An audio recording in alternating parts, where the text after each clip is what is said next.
Wee. Me. Yay. Back up again. With the ad starting in like a minute.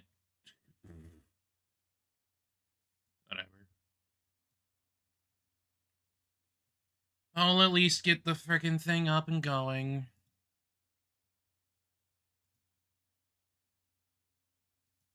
Since we're pretty much getting towards the end anyway.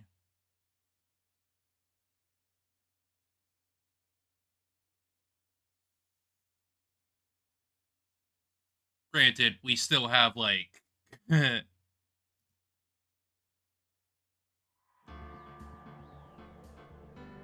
still have like to get through 2 trial segments, well, 2 parts anyway, then another investigation, and then you got like 3 trial bits after that. Doesn't really matter right now, because you get the Edgeworth portion first.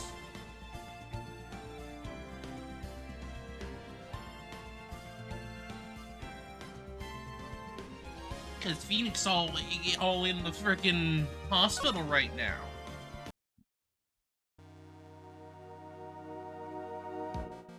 So yay! You get to see Edgeworth on the other side of things, where he's just like, is this how he has to frickin' go through everything? Boyle's just gonna have a frickin' wild time. I think before we start, I'm gonna let the ad go through. That way I can just get it done with. Where are you going? I want to hear the music out there.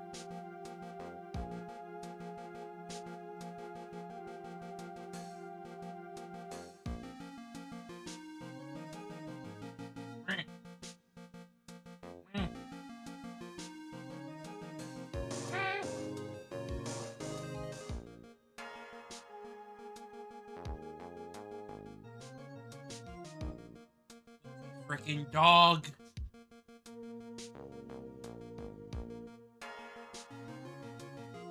All right. Get my freaking voice prepped right now. Why, Mr. Maurice feels that way about me? Apparently, he isn't aware of your real secret at all. There's no time to be embarrassed. Sorry. I'm just hardly accustomed to that sort of thing. Worry not. And in any case, whatever it was that he saw on the night of the incident, mark my words, I will drag it out of him. Does that mean Mr. Maurice is the witness today? No. I believe that none will be the first to take the stand. Sister Bikini. She claims to have seen the very instant in which you carried out the crime. I just want to ask you one last time. It really wasn't you who killed Miss Elise Deuxnam, correct? That's correct. It wasn't me.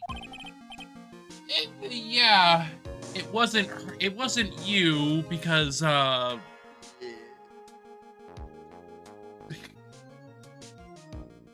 medium shit.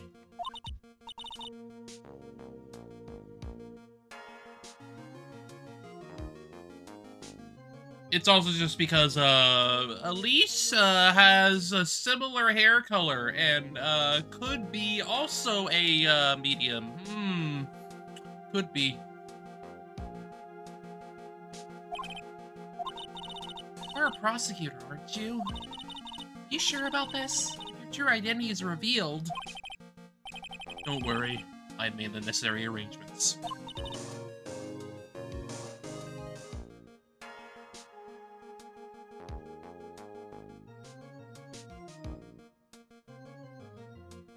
Oh, that was a very harsh sneeze. Oh my god. I Iris. It's a prosecutor's job to doubt people. But right now, I am a defense attorney. A defense attorney's job is to believe in people, to believe until the bitter end. That's what my friend told me once. I simply ask that you watch and decide for yourself whether or not I am fit to do the task I am been entrusted.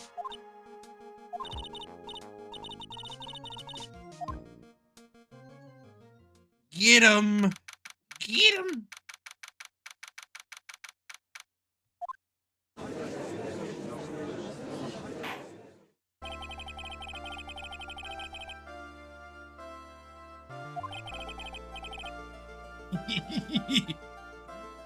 The defense is ready, Your Honor. The defense does indeed appear to be ready. However, the same cannot be said for the prosecution in this case. Indeed. Like, sir, it's such like a waste of this court's time.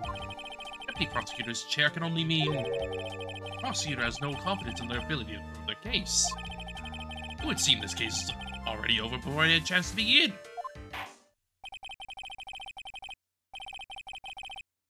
I am ready to announce my verdict this time. This court finds a defendant. There she is. Sister. Prosecution stands ready. Franziska von Karma, prosecuting prodigy.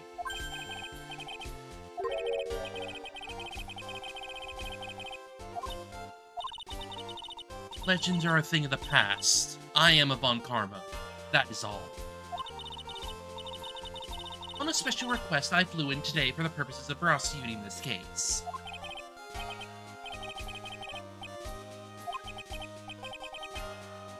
By the way, Mr. Edward. Yes, Your Honor. I'm almost certain that I've seen you somewhere before, or am I just imagining things? You look very much like a prosecutor I met once. That babyface fucko? No way. I believe you are imagining things, Your Honor.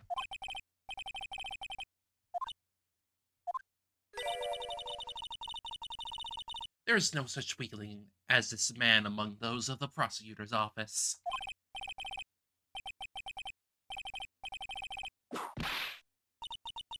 I told you there is no such weakling.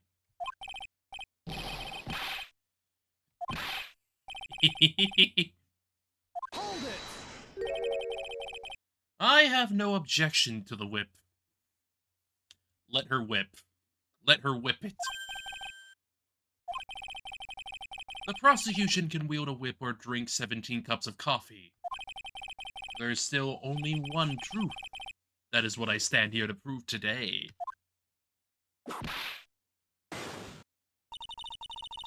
This promises to be interesting, Miles Edgeworth. I had expected to face Phoenix right here today. But looking at you now, maybe this is what I've been waiting for all this time. Miles Edgeworth, I will not allow this chance to crush you slip through my fingers. I see you brought your flair for the histrionic.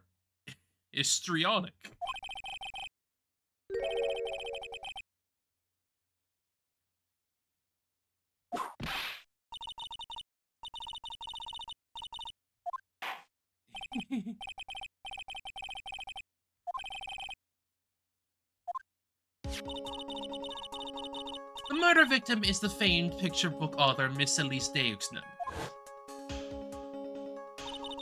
Her body was found in the Hazakura Temple courtyard. She had been stabbed through the torso by a ceremonial sword from a golden statue.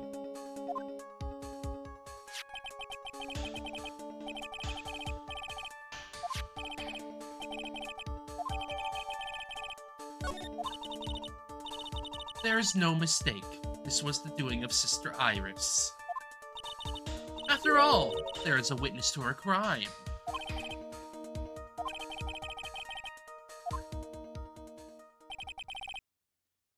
so it begins.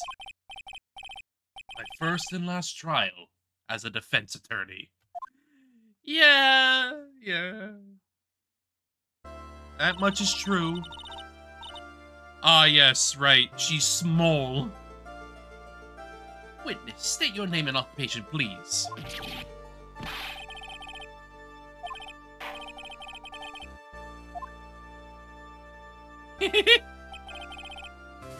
If I recall correctly, there are a few milk crates in the defendant's lobby for our back pain-plagued witness. There. Now she's all up tall and straight. Little old me, well, I'm a head nun of Hasakura Temple on the Eagle Mountain. My name is Vikini, you got it? Vikini, nice to meet everyone. You don't appear to be wearing bikini right now. The courtroom is the garden of holy judgment. Those with lechery in their hearts should leave this sanctuary at once.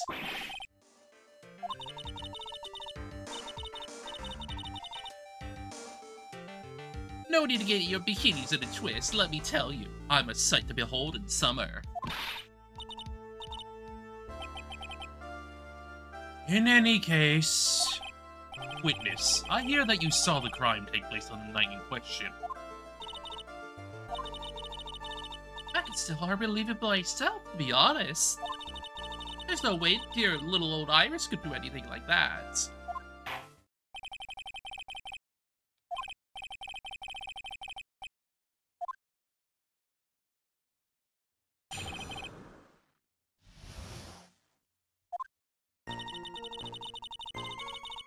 That night I was helping an acolyte with her training in the inner temple, but... Well, as you can see, my back likes to act up violently. So I left Iris to help the acolyte and returned to the Hasakura Temple. There's no bath in the inner temple, you see, and I need a long, hot soak. It was after I had finished that I was heading back. That's when I saw it. The scene.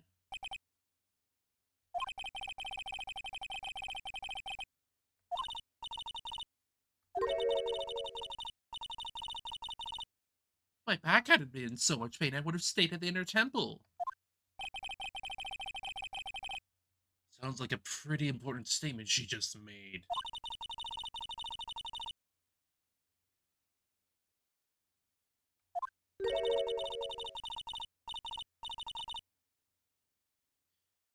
And you're not about to follow the first herder now, are you, Miss Miles Edgeworth?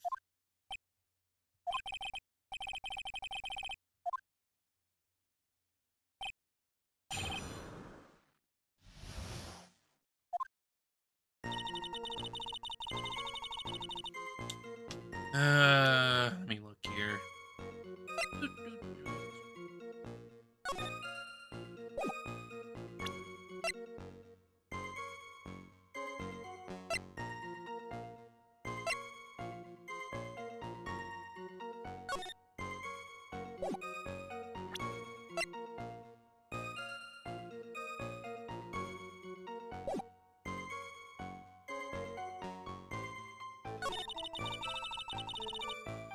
Uh-huh.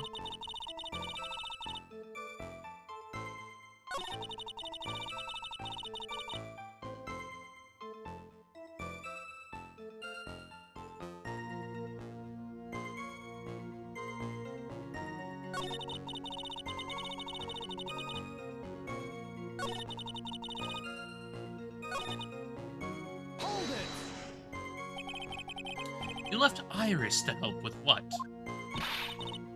What do you think? Acolyte's training, of course. Just past 10 p.m., so we were starting to enter into the training exercises proper.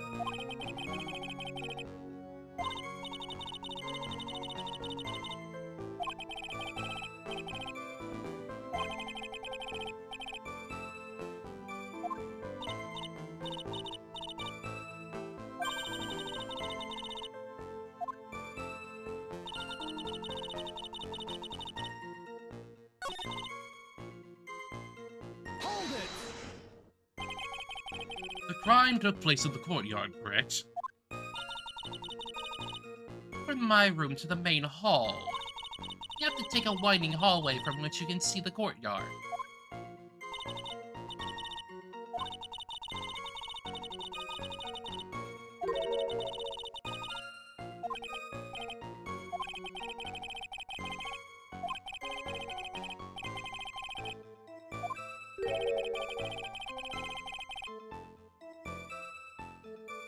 Hmm.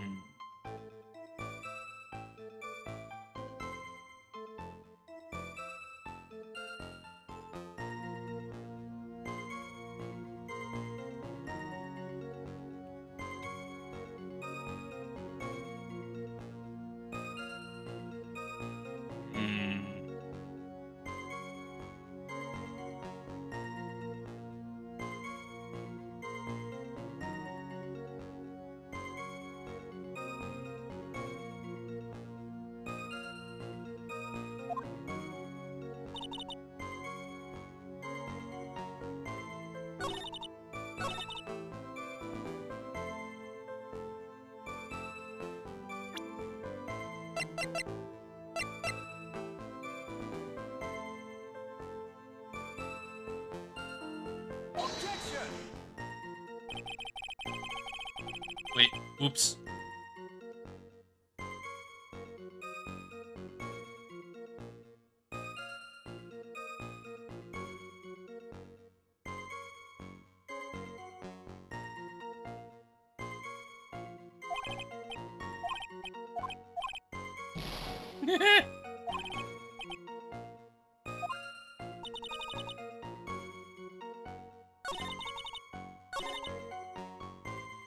Give me a second.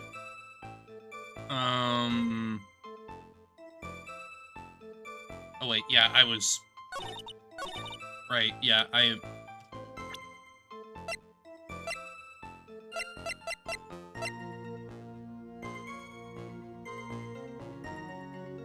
Yeah. Objection! I was thinking things out of order. That's why. Witnesses have to undergo their own trials, I'm afraid. Defendant's fate rests on their powers of observation and memory, after all.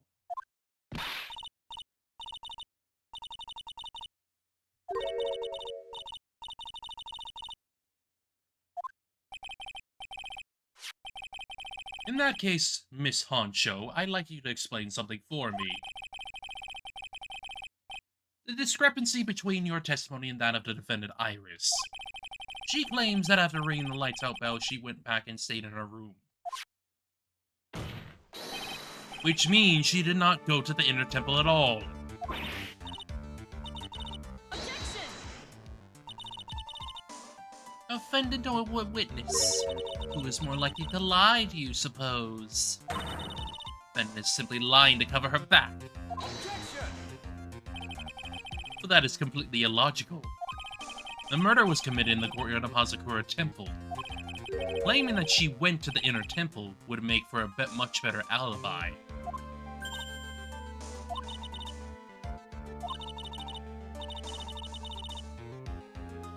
For peace, I can't believe that she would lie.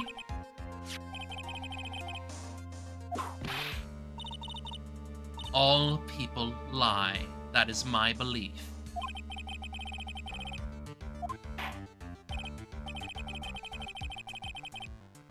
Because she would never whip Edgeworth, like, ever.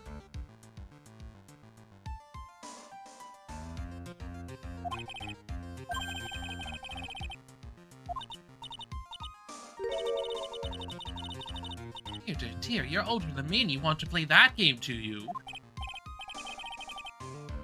Oh, that isn't exactly what I... My memory is perfect, crystal clear, especially in winter.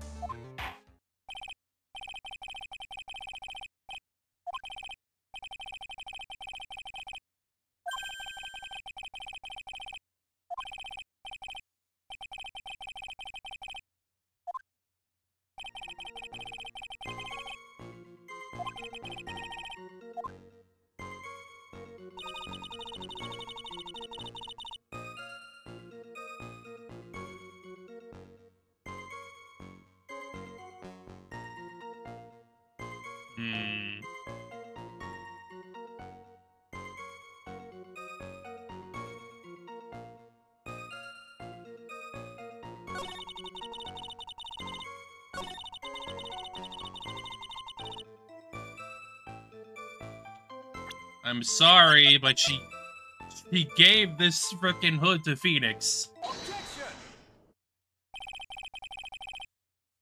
Witness, let's get one thing straight. The defendant whom you claim to have met, she was wearing this Demon Warden hood, correct? Of course.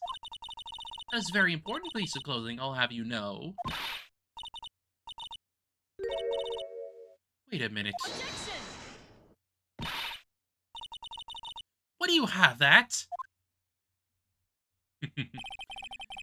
That's the question of the day now, isn't it, Miss Von Karma? I'll have you know that this hood was given to someone as a gift that night. Before the Lightel bell was rung. You know where I'm going with this, don't you? If the witness had seen the defendant as she claims,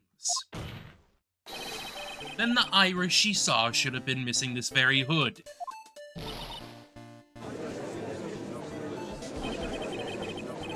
Bad feeling at all exposing contradictions like this. Now I understand that happy look on Wright's face every time he does it. He understands. This hood, you have spare ones around the temple, don't you? Spare? Well, you tend to make too many of them. Each nun is only given one hood. This should be the only hood that Iris owned.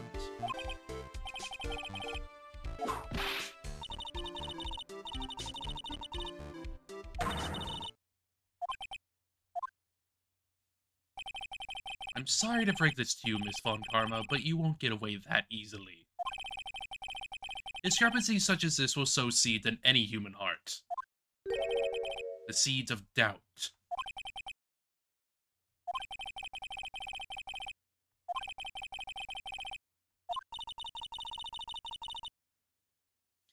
Not sure I'm comfortable going along with this. Sister, you shall continue with your testimony. Tell us what you saw after finishing your bath on your way back to the inner temple. Oh, seeds of doubt are sprouting in the judge's heart. They just need a little more stimulation to bear fruit. Contradictory stimulation. Yes, of course. Uh-huh. I finished my bath around 11. I thought I should return to the inner temple. As I was walking back, I heard a noise from the courtyard. I took a look and... I was so... Oh, Mr. Elise. That sword of all things. Elise was staying in the corner room, which faces out onto the courtyard. The stabbing I saw must have occurred after she was pushed out of her window.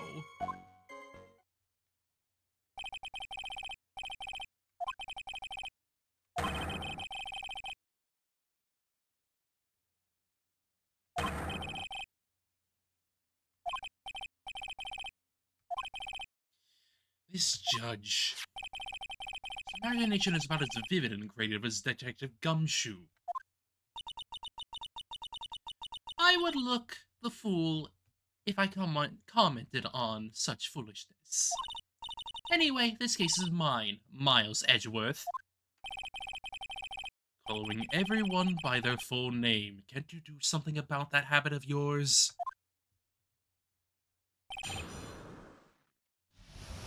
It is a habit. She kept saying Phoenix Wright the other game.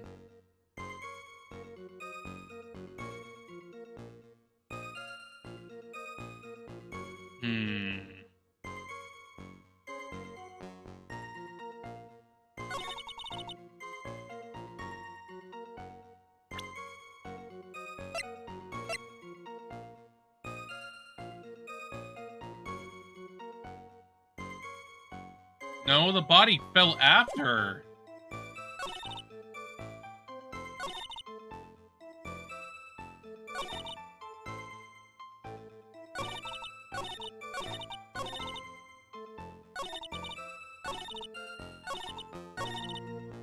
Yeah, no, the body fell after the stabbing. Objection! Oop, wait, why did I do that? That was not the one! Why did you use that? Why did I use that? It was this one. Why did I freaking present this sword? Objection! Ah! Reflexes, I don't know. Impressive logic, that's what I like to say anyway. Oh, please do. My brain is something else, especially in winter. However, I think you are overlooking one thing.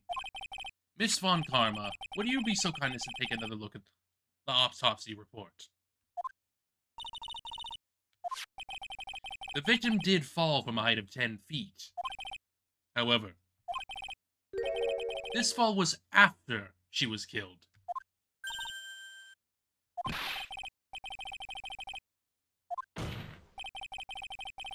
The scene the witness claims to have seen is contradictory.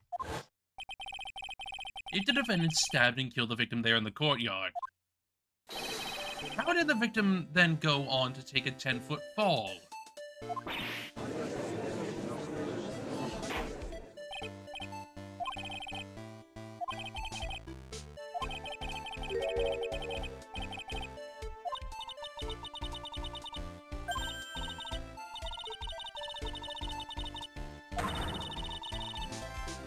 Objection! Were there any signs of a struggle in Miss Steuxnim's room? She was stabbed with a sword. That would leave a bloodstain, wouldn't you agree?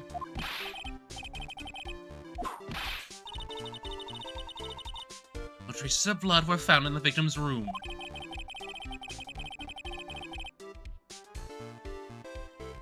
Your whip has just caused traces of blood to be found on my glorious playoff beard.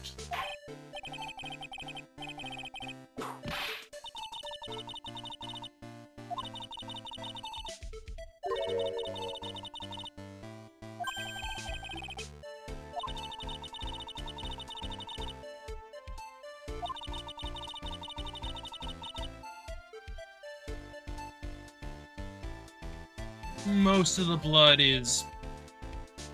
comes out when the blade comes out, or like it's spreading. Yeah. Indeed, with the weapon still in place. Acts like a lid on the wound.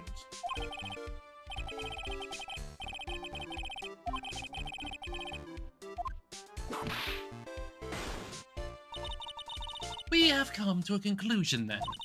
The victim was thrown out of the window with the sword still in place. This removes all of the contradictions.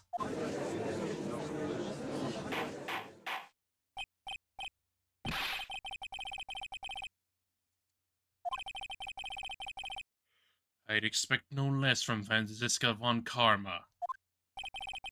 She locates and takes control of every vital point. It seems that we need a clearer testimony from the witness. Remove all suspicion on your part and tell us only the facts, please.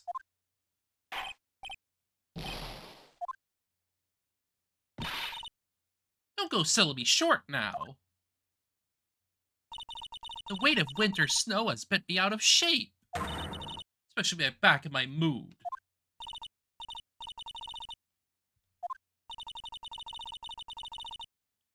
I will give you a vigorous massage once we are finished here.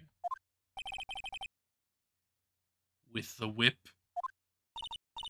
Oh boy, alright, alright. Get whipped, lady. That's your massage.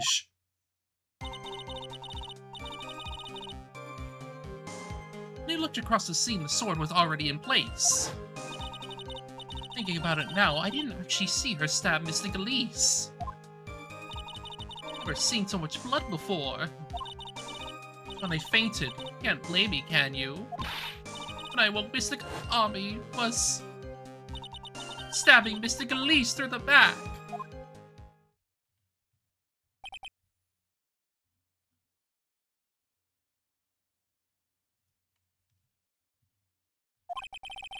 All confirms Miss Von Karma's theory.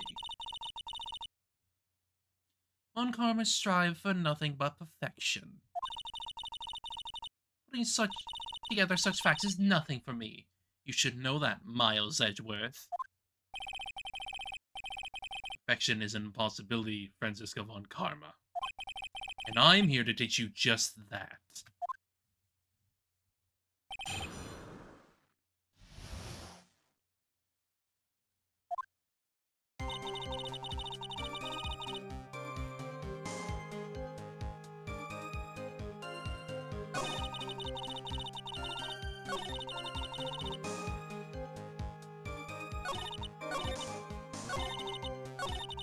Hold it! So you're saying that you saw the victim's blood? That's right. Some of it splattered onto Iris, too.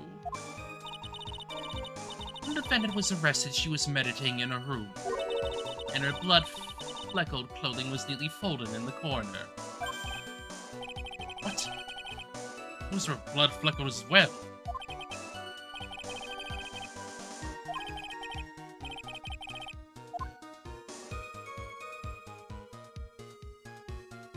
We gotta press further.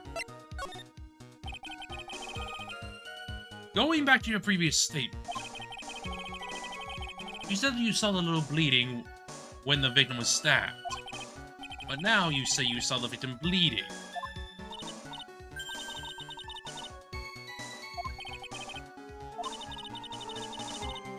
Maybe I didn't see the poor woman get stabbed, but I saw the girl pull the sword out of her, plain as day.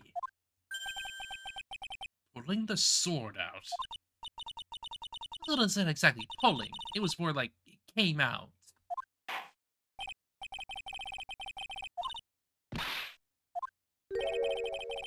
More important than you can imagine.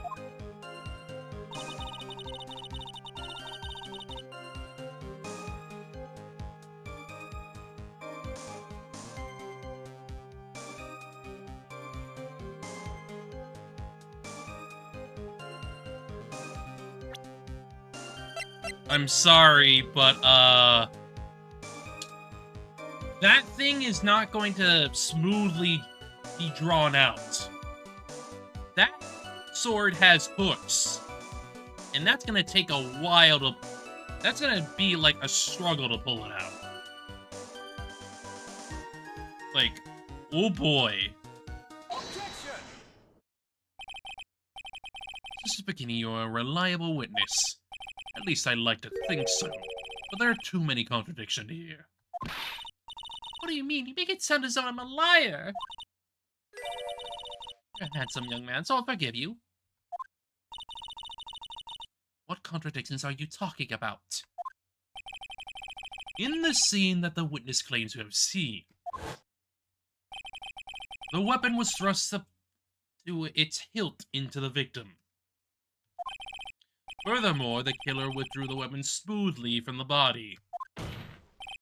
However, both of these are complete impossibilities.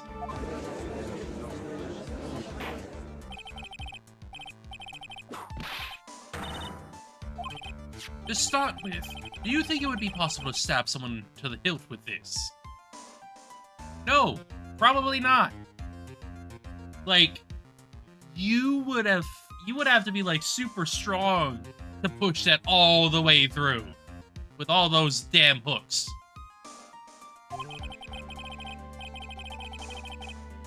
No matter how I look at the defendant, she doesn't appear strong enough for that. Objection!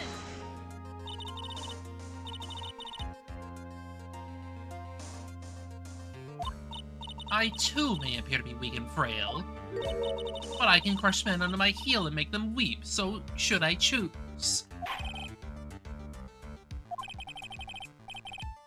Objection! That isn't the only issue here. If this sword was truly stabbed into the body up to the hilt, well, just look at all the branches on it. It certainly wouldn't come out smoothly. We also have the problem of the amount of bleeding. It's true that when a blade is left in the body, it acts as a plug of sorts. However, when the weapon is shaped like this, it's an entirely different story. The wound would be too large for the blade to completely stop the bleeding. Objection!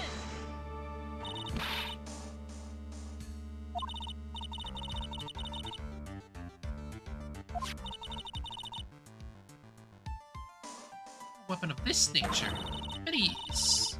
Still sometimes slide out smoothly and may still sometimes stop the blood loss. Objection! I'm not finished. There is still one more conclusive contradiction. This one is simple. If this sword really was thrust in all the way to the hilt, why is there only blood on the tip of it? If this witness is telling the truth, then there should be blood along the entire length of the sword.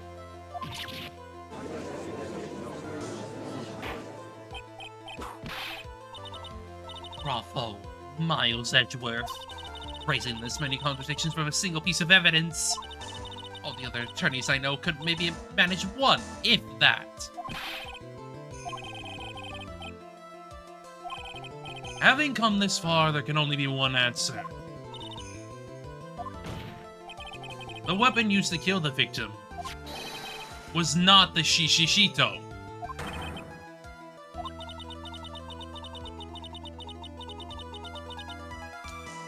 A foolish idea born from the foolish mind of a foolhardy, foolish fool. Yes, of course. Let's examine this again. What was it that made us think this sword was a murder weapon? Because Mr. Gami was holding it. Exactly. However, if you reflect on this, that only the basis we have assumed such a thing. The impression left by this scene was just too strong. That is what influenced us. It influenced us to believe that the Shishishito was the murder weapon.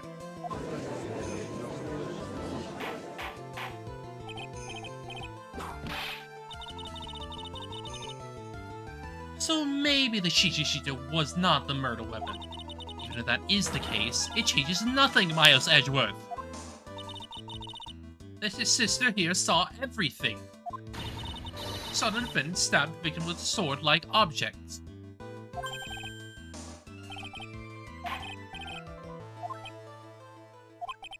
If that is so, I would like the prosecution to answer the obvious question it raises.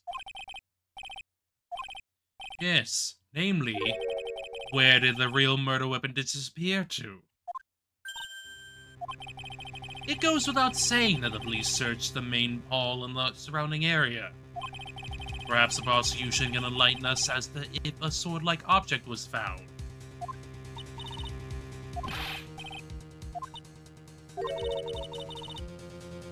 If evidence of that kind was found.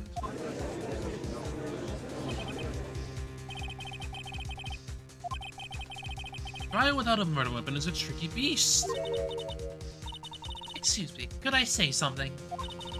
I just remembered something, actually. I was just thinking it's possible that just maybe what actually happened was just over there. The murder weapon idea. Maybe. I think I might know where the sword was disposed of.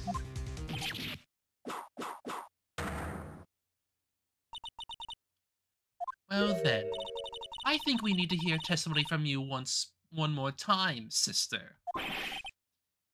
Possible. What else could this old woman have seen?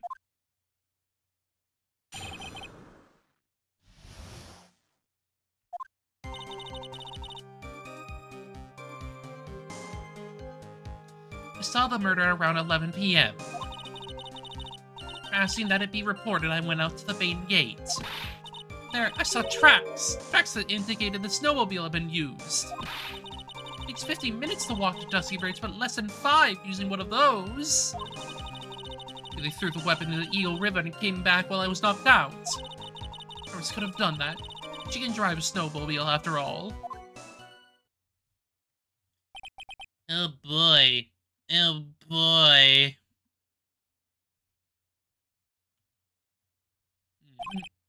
Witness, please tell us everything that you know right away next time. Well, I'm not in the best of shape. Well, with my back and my age, you know. There were indeed snowmobile tracks in front of the main gate. Here's a photograph.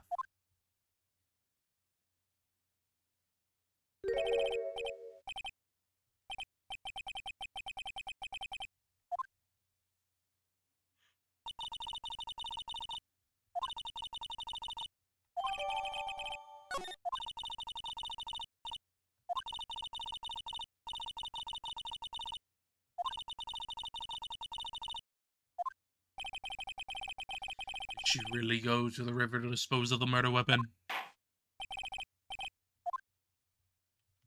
Did she? Did she?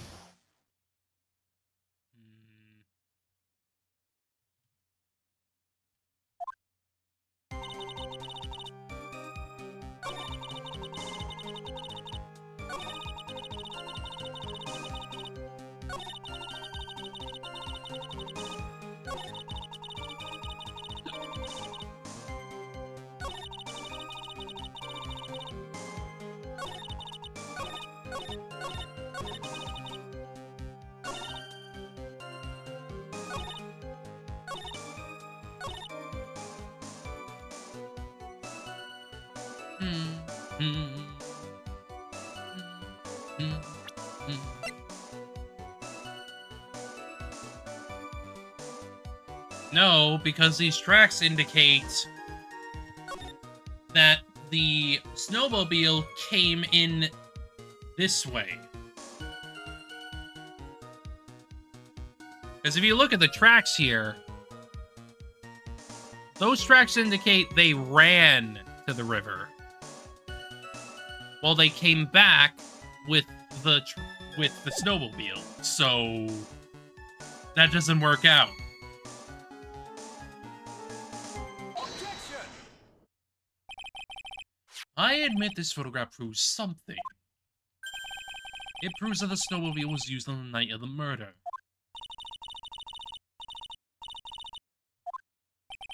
However, if what the witness says is true, then why is there only one set of tracks? Iris left Hazakura Temple, threw the weapon into the river, then returned. If this was the case, then naturally there should be two sets of tracks on the snow. Those from heading out to the bridge and those from coming back.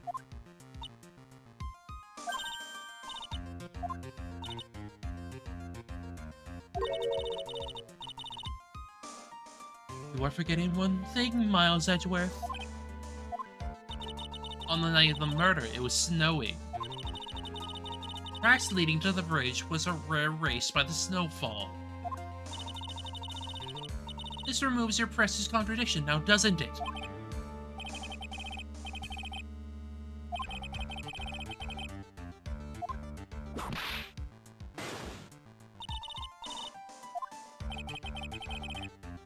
Is there a flaw in her theory? Yeah, that the snowball covered one of the set of the tracks. Contradiction. Tracks to the river were covered by snow. What a nice theory. However, Miss Swan Karma, that is impossible.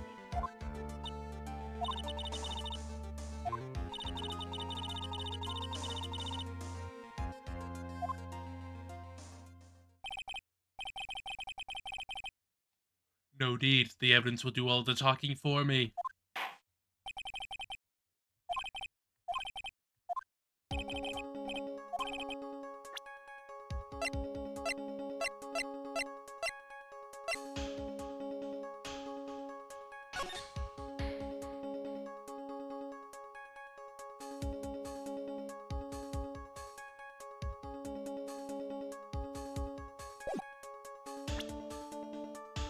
Take that! Witness, please tell us again what time it was when you witnessed the crime. Like I said, it was around 11. Of course, this means that the weapon was thrown away after the time, correct? On that note, please take a look at this data. It is the weather report for the Eagle Mountain on the night of the murder. Snow started to fall at 7 p.m., but it stopped at around 10:50. Therefore, when the sister witnessed the crime at 11 p.m., the snow had already stopped falling. It's impossible for any tracks made after that time to have been covered up.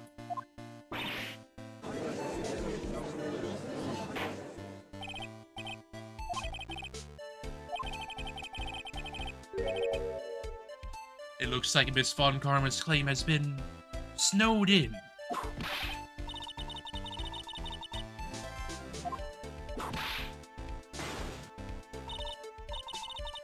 How pathetic of you to rely on the weather of all things. Answer me this, then. When is a weather report ever correct? Oh, no, you've got it all wrong. This isn't a forecast. This is an actual data. Forecast data, all weather reports have some inaccuracies. May have still been snowing in the vicinity well past 11 p.m.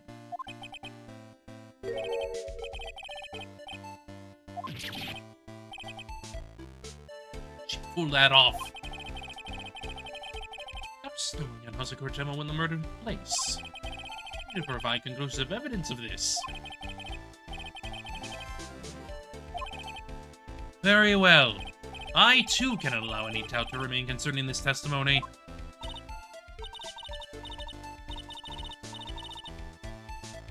Ha! You can't back down, can you? Such a perfectionist, Miles Edgeworth.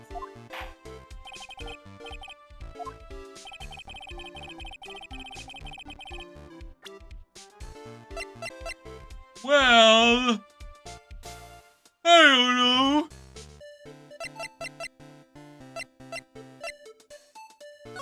I don't know.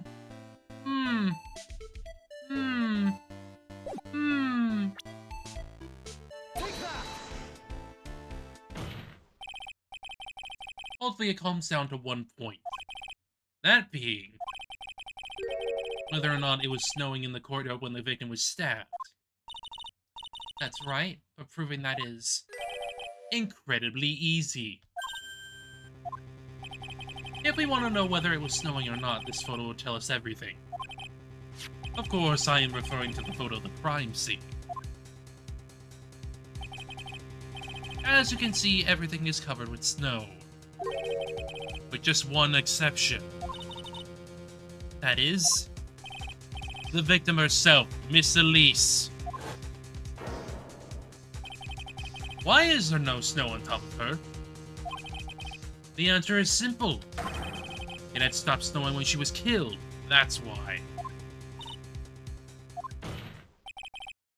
In other words, if the killer really did go to the Eagle River to dispose of the murder weapon, then in this photograph, there should be two sets of tracks.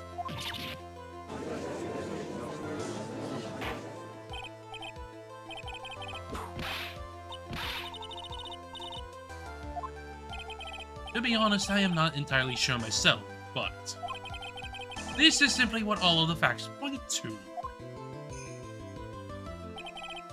That night, someone used the snowmobile to leave Hazakura Temple.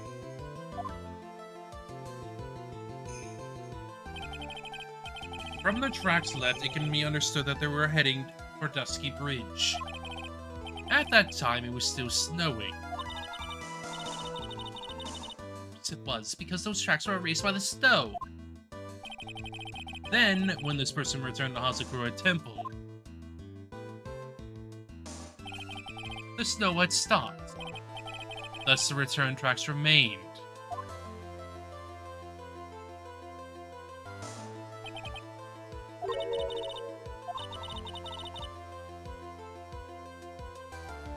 This all sounds a bit fishy to me.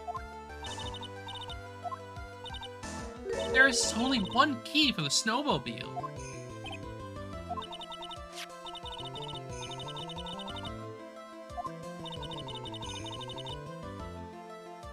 The key was found in her room after the murder. to only mean that night. Iris used a snowmobile to go to the inner temple. She said that she never went there. I press on this point some more when I get the chance.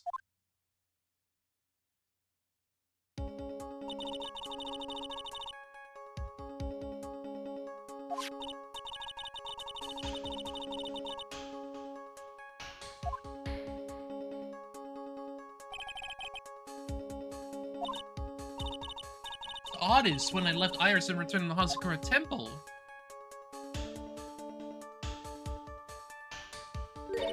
I didn't see anything near Dusky Bridge.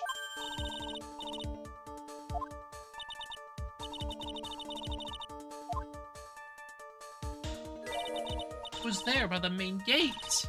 Snowmobile, I mean. I know what I saw. It was covered in snow, too. But that isn't possible.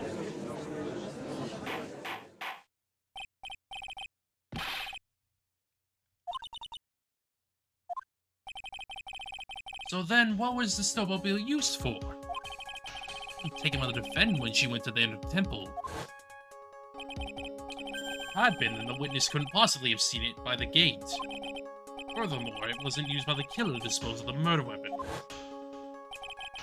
If it was the case, there should be 2 sets of tracks in this photo. All we know is this. After it stopped snowing, someone used a snowmobile to return to Hazakura Temple.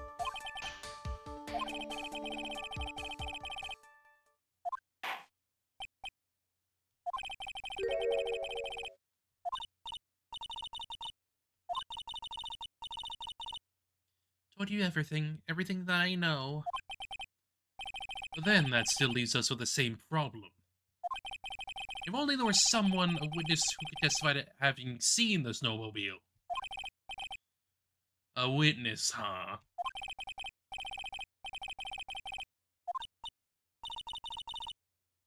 I don't think that's likely. It's cold enough to freeze your ears off. Only an idiot would go wandering in that. Larry! Larry! Unless I had something really important to do. Hold on. Something is coming to me. An idiot may as well have gone wandering out on that subarctic night. Actually, there just might be one individual who may be of help to us.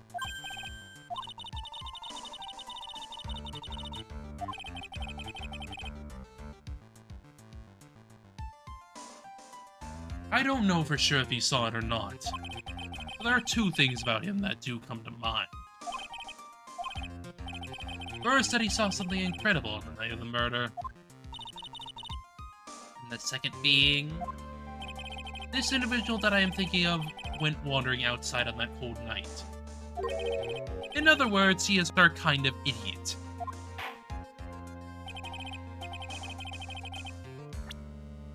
I wonder who it is.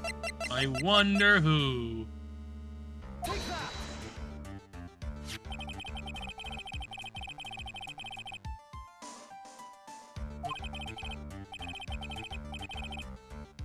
This is Larry Butts, a disciple of the victim Elise.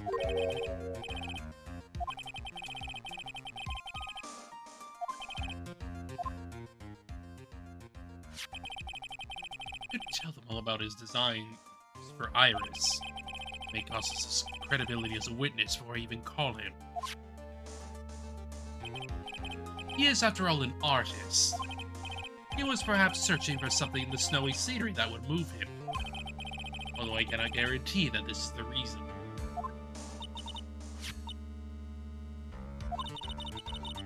What exactly was it that he saw? I intend to extract that from him, right here in this courtroom.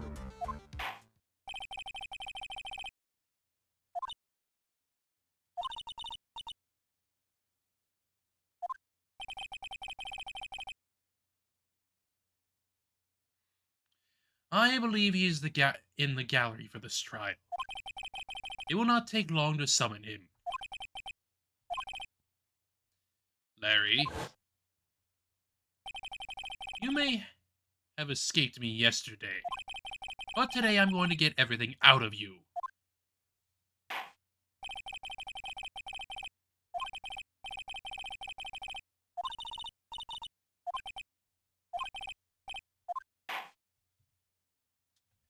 Larry. Larry. Fucking Larry.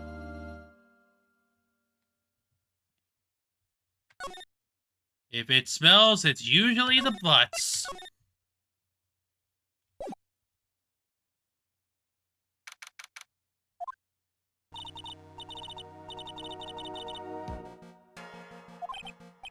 Iris, we only have 20 minutes. There are two things which I need to ask you before we reconvene. First, about that night. You really didn't go to the inner temple, correct? Last witness claims to have met and talked with you in the training hall. Either you or Sister Bikini is lying.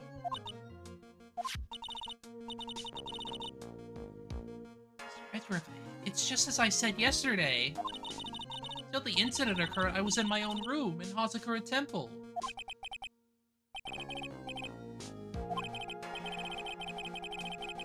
That night, the temple snowmobile was used in between the time Sister Bikini returned to the main hall when she bore witness to the murder. Sometime between 10:30 and 11 p.m. that night, were you the one who used the snowmobile?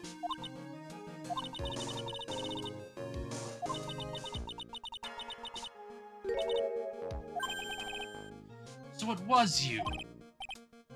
Why? What made you go onto the Dusty Bridge? Sorry, Mr. Edward.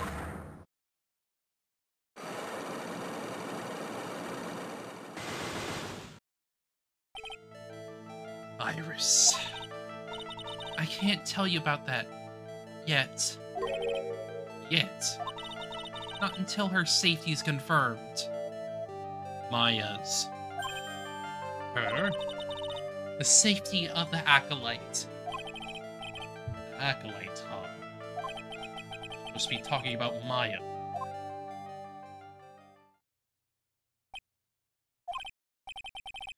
Iris, look me in the eye and tell me the truth. Did you kill Elise Deuxnim? No matter who or what may come, I could never take a life. As I thought, no psycholocks. Very well. It's my job to get to the truth. You'll discover this for yourself soon enough.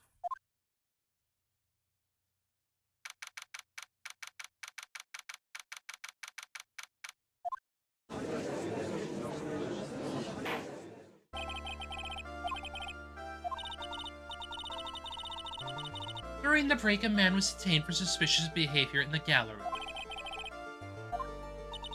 He was sketching something very intensely. He drew a terrifying woman armed with a demonic face and a vicious whip. He drew you. I can only presume that his intention was to capture you. Anyway, it's time to drag this pathetic excuse for an artist before the court.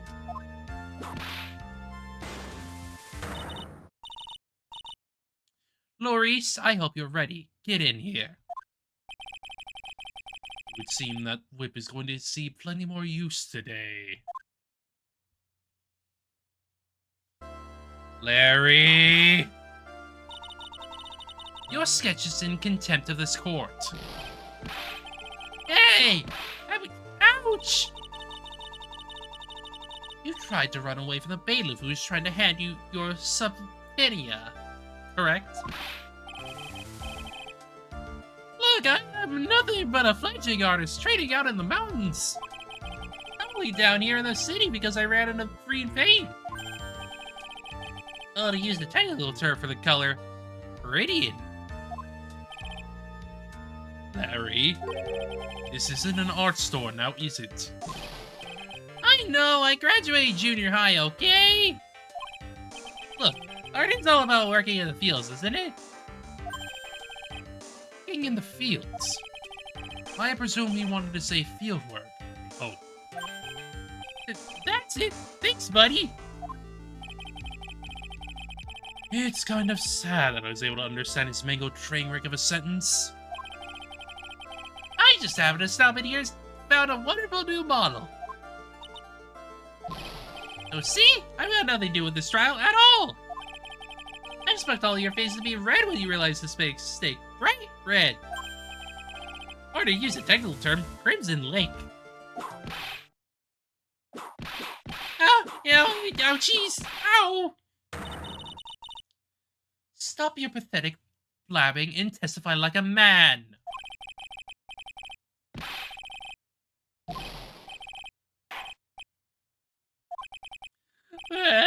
This is too much for me.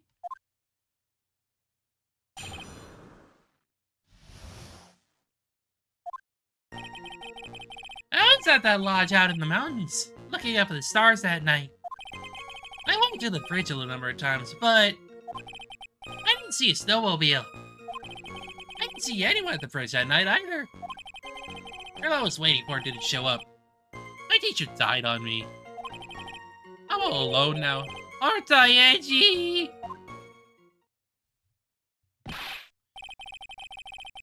Oh boy.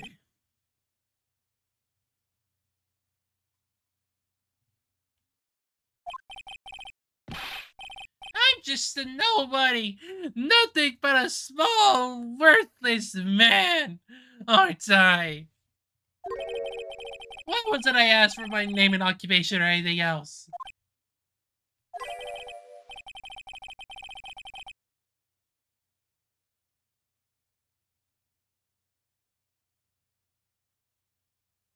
Mr. Edgeworth, this man seems to have quite a severe inferiority complex.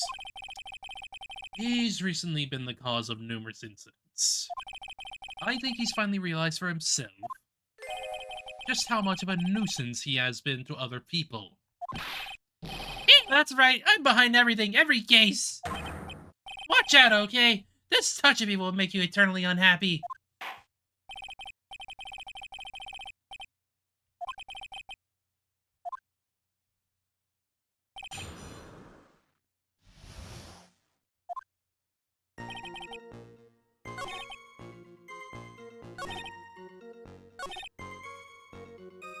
My guy! Phoenix was there! Objection! Larry Butts. I can understand why you might want to throw your old life away. You're pretty pathetic. You cause all sorts of trouble. I'm sorry! But having realized just how much of a nuisance you have been, that could be considered a step in the right direction. Edgy, are you trying to console me? Certainly doesn't sound that way to me.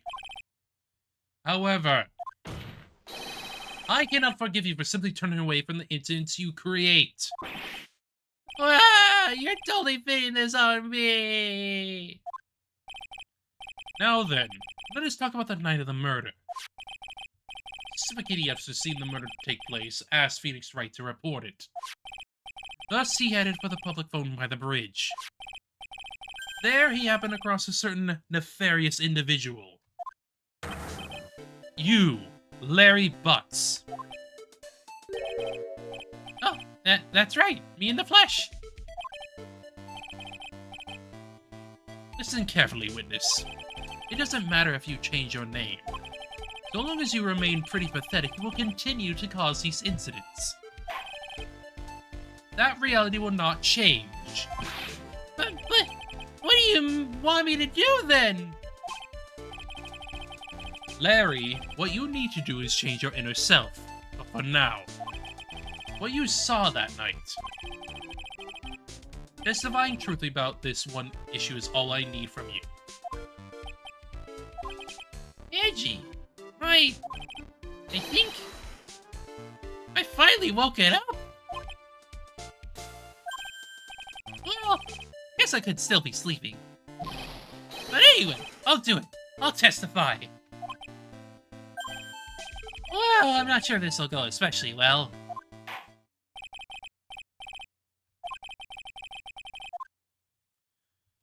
Larry. Larry.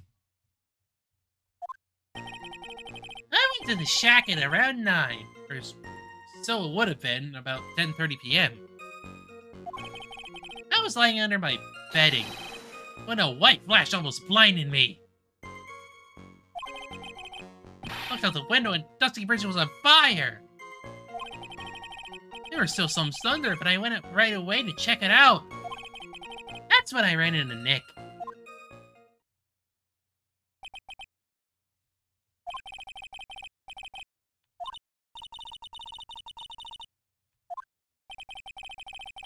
He was like me after a 3-day stint chasing a girl. It totally burnt out, like almost totally gone. I mean, trying to cross the burning remains was what caused Nick to fall. Oh, don't worry. It's nothing like that. He just caught a cold. I never know that man if he should be called lucky or unlucky.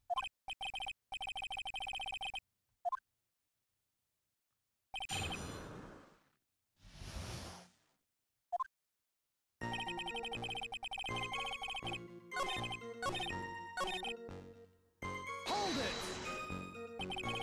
You said right away, but exactly how long after the strike was that? Lightning fell and then the bridge caught on fire, maybe around 5 minutes? I mean, I suddenly thought, gotta go check this out. How far is the small shack you were from the bridge? Hold on, well, it had pretty much stopped snowing. Yes, about a 5-minute walk. And how did Dusty Bridge look when you got there? I had recovered a piece of my childhood. I mean, not even the bonfires kids make during school camping trips can compare.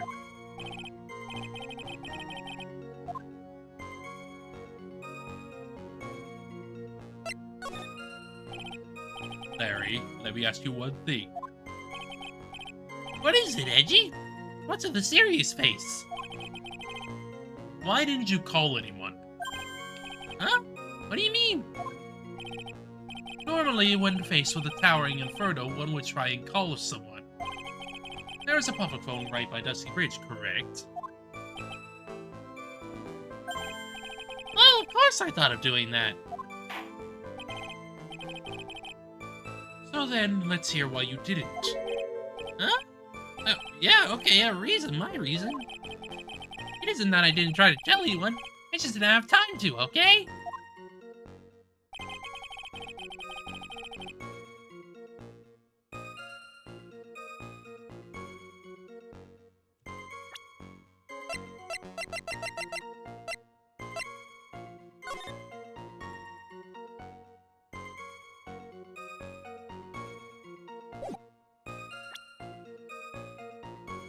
Objection! Your very existence being a contradiction, I'm not sure if you can grasp this or not. What the hey? You make me sound like some sort of alien. But your testimony is conclusively contradictory. The problem here is time. I've never been the best timekeeper, you know. 3 minutes after Billy leaves on foot, you follow him on your bicycle. How long does it take for you to catch up with him? Terrible at those. This is much more simple. You saw the lightning strike Dusty Bridge, and immediately went to see what had happened. Is this correct? Well, I wasted about 5 minutes first, but more or less. I have the weather data for the night of the murder here. According to this, the lightning fell at 10:45 p.m. You say it takes less than 5 minutes from the shack to Dusky Bridge, meaning you probably got there around 11 p.m. That all sounds about right, I guess. And then Nick showed up and did his falling act. That is impossible. What do you mean? 11 p.m. is when the murder occurred in Hazakura Temple. Thus, Wright was still there in the courtyard. There is no way that Larry could have encountered him at Dusty Bridge at that time. Huh? Excuse me, I have an objection. Edgy, how many times do I have to say this? I'm not Larry. I'm Larissa. It has not been proven that the murder occurred at 11 p.m. His sister only said around 11. In which case, it could have been earlier than that. Watch your footing there, Miss Francisca von Karma. The slope ahead is slippery. But there is still no way that Wright could have been at Dusty Bridge at 11 p.m. Why not? It is clearly written here in the weather data report. It took around 30 minutes for the bridge to burn out. Therefore, the bridge must have been burning until at least 11:15 p.m. Which means what exactly? Wright did not see the bridge while it was being consumed by flames that night. In fact, he did not arrive on the scene until after the flames had died down. Larry, you arrived at the bridge at 11 p.m., but Wright did not make it there until at least 11:15. I suggest you to stop hiding things and just tell us the whole truth. Now then, what happened during these missing 15 minutes? I feel like I just got brutally woken up by toilet flashback. I guess I was still sleeping after all.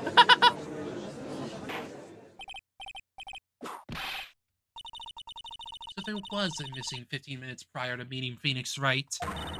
I hardly see that as much of a problem. Yeah, not much of a problem at all. Really? The bridge is burning before your eyes and there's a phone right next to it. Why then did you not report the accident?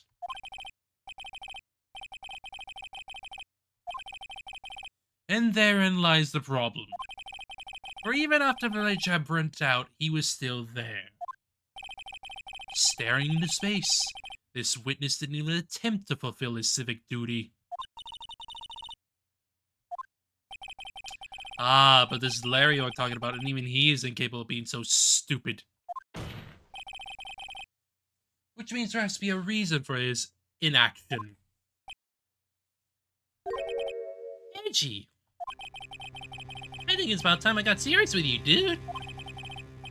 Just as I thought, you've been playing with us all this time. Listen, I'm gonna tell you everything. Are you sure you want to hear it all? Yes.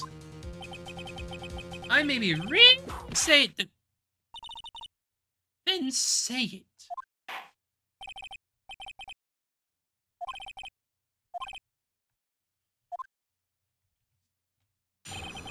Larry. Larry. Larry! Why are you doing this? Give me a moment. I'm gonna refill my drink.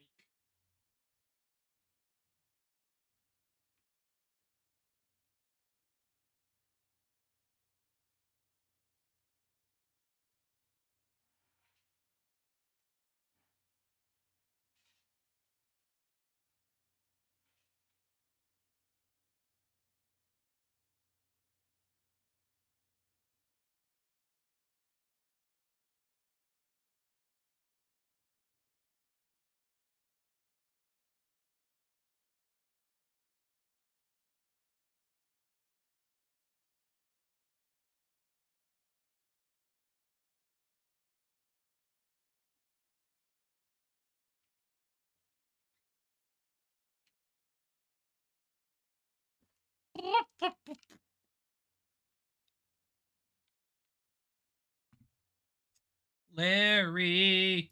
Larry! I'm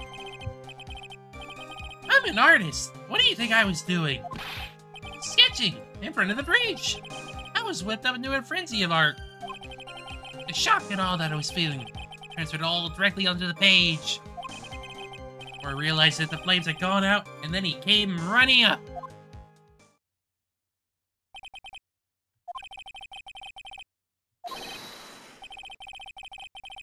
That's right. I'm willing to sacrifice everything in order to draw the perfect sketch.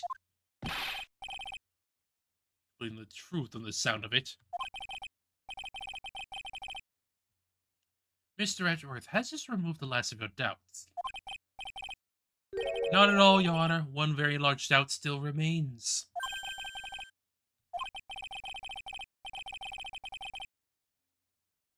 Surprisingly believable story, especially considering the source. So why did he think to hide it from us until now? I intend to drag out the reason out of him.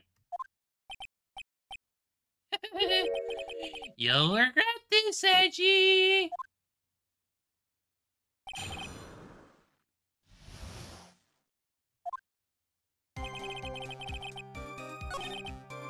Hold it! Sketching the burning bridge. The burning bridge and everything that came with it. What came with it? You want to hear this from my lips? Do you, Edgy? You'll regret this. That sketch of mine is... enough. Just take that ridiculous sketch of yours out already, witness. What are you talking about? I don't know what you mean.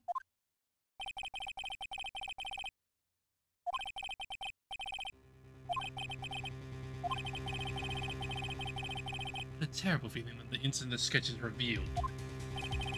The entire world may be changed for what is depicted here.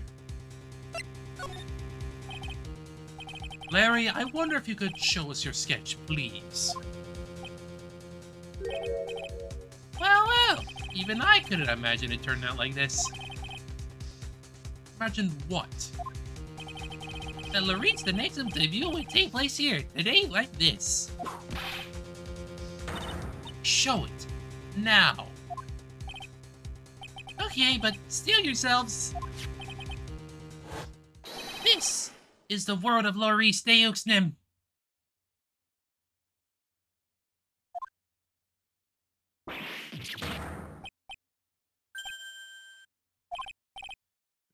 Well, so this is Dusky Ridge, correct?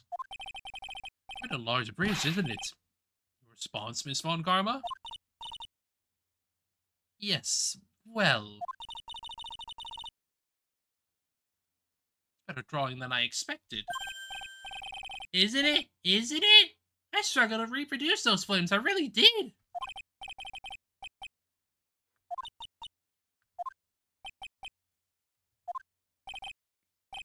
This is going to get ugly.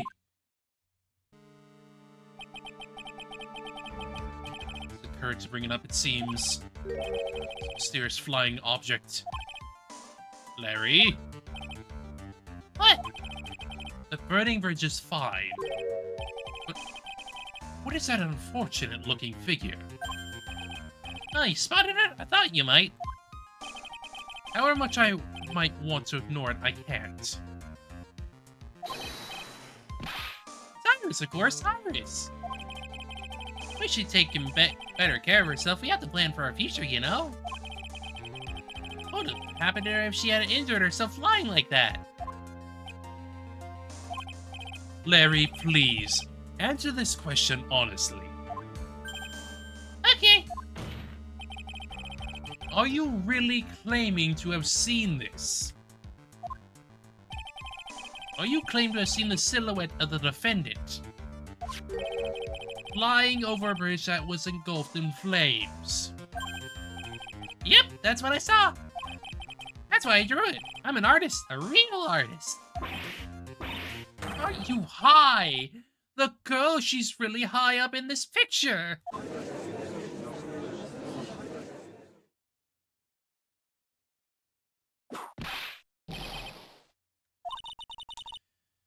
It's all a bad dream. It's hitting you on the cheek to test that theory.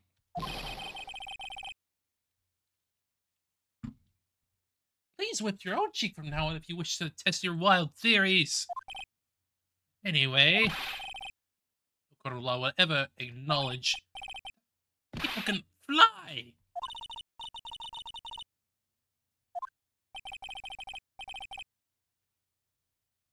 She was flying pretty high, my sweet Iris. It's about 30 feet above the bridge, at least. It was really something to see.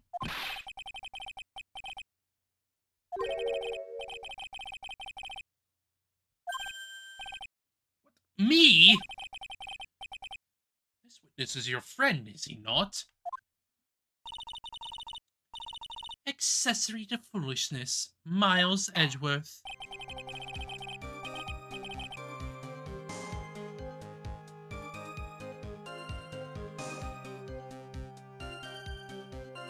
Get back to the cross-examination by force if necessary.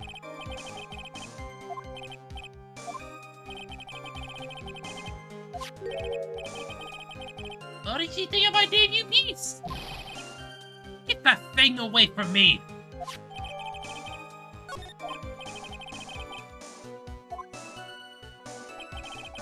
Larry!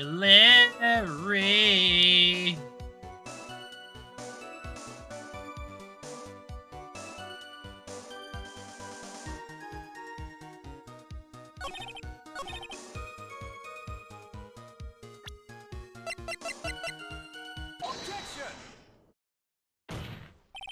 Larry, what did you really see that night?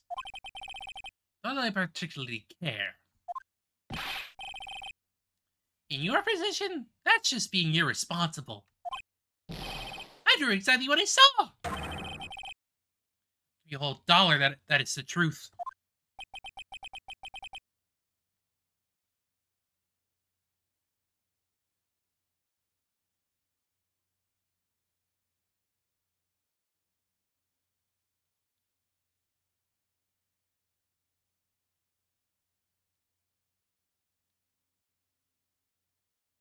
If that is truly the case, there is one thing that we can say for certain. What might that be? That the person who flew over the bridge could not have been the defendant Iris. What? What do you mean? I don't understand. A foolhardy folly of a foolish statement by an equally foolishly foolhardy fool.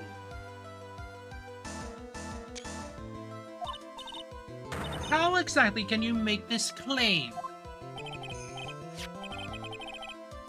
Tell us, Larry, according to this picture, the individual whom you say you saw was wearing a hood, correct? Of course she was! That rundown shack is quite away from the bridge.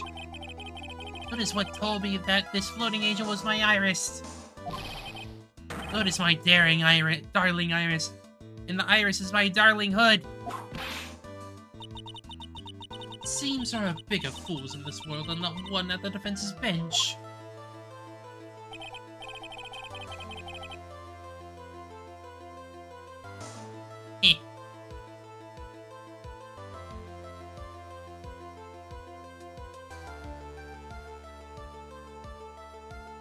Larry, there's something you need to be made aware of.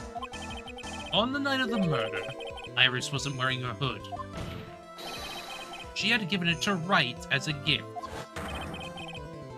Are you going to change your story now? Perhaps suggest it was Wright who took flight. What are you talking about? I think you understand what I mean just fine.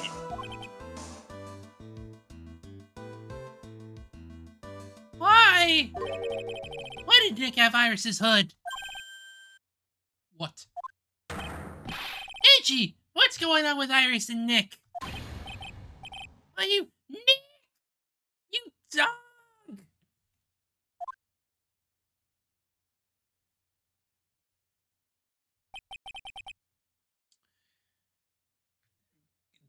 She's never gonna get you, Larry. She's never gonna do it. I do believe that this unbelievably mysterious sketch is destined to disappear, discredited and discarded, straight into the garbage.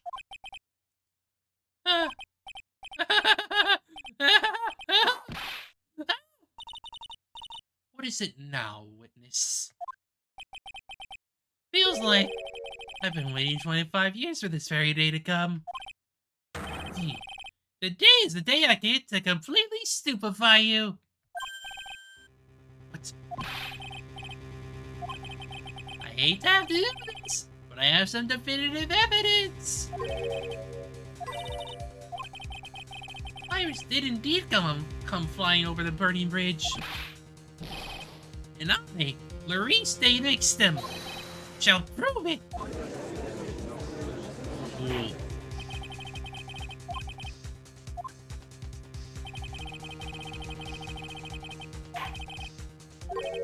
Okay, hope you're ready, Angie. So I'm gonna feed you a whopping serving of pain. You've been serving us a whopping serving of pain this whole time. Trust me.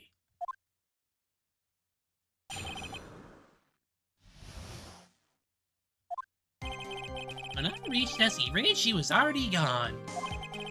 I was so worried, so I frantically searched all over for her. That led to me finding a beautiful crystal sphere, half buried in the snow. I'm sure that I was simply wearing a spare hood. After all, no one else could have lost a crystal sphere that night.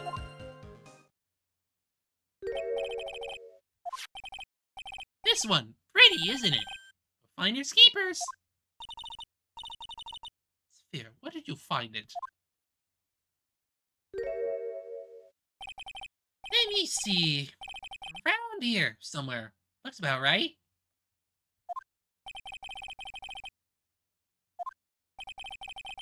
It had pretty much stopped snowing by then.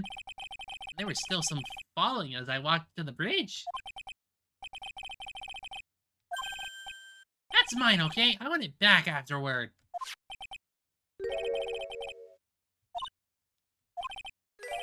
Why, it's blood.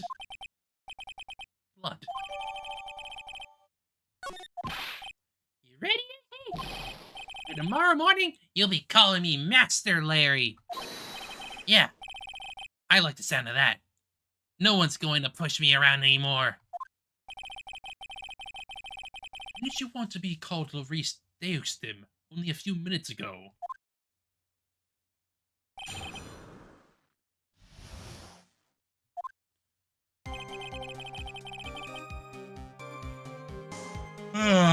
Larry.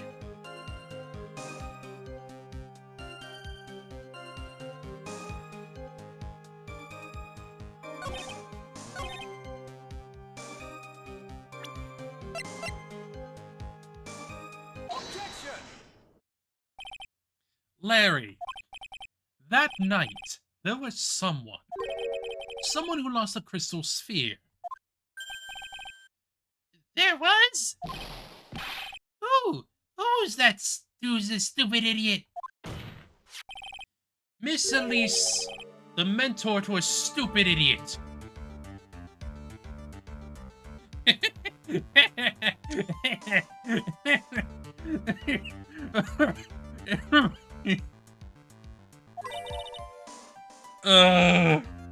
Throwing it right back at him. The victim. I have a photo of her here. And on the end of her staff, you can see a familiar-looking crystal sphere.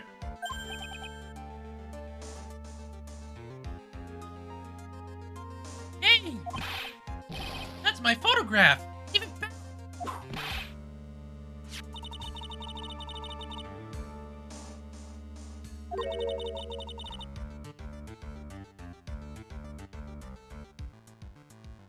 Ma'am, that's not a sphere. That's closer to like a diamond or something.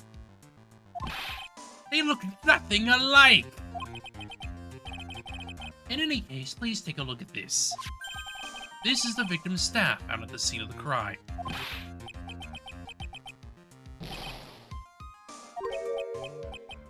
What?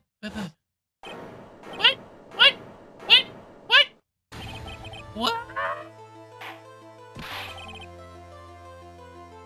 So what does this mean? If anyone jumped or flew across the bridge that night, it certainly was not Iris, after all. She was not wearing her hood. More importantly, the crystal sphere found at the landing site was not hers either.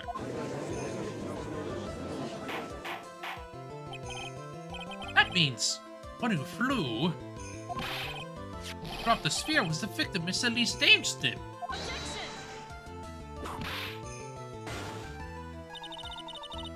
A fool alongside another fool on a fool's errand to reach a foolish conclusion. First of all, this sketch, which I prefer to call a scribble, is ridiculous. People cannot fly, thus it is rejected. You can't do that! I saw... And this crystal sphere. This is nothing more than a red herring. Honestly believe that? Give it some thought, and I'm sure you'll realize it well, Mr. Miles Edgeworth.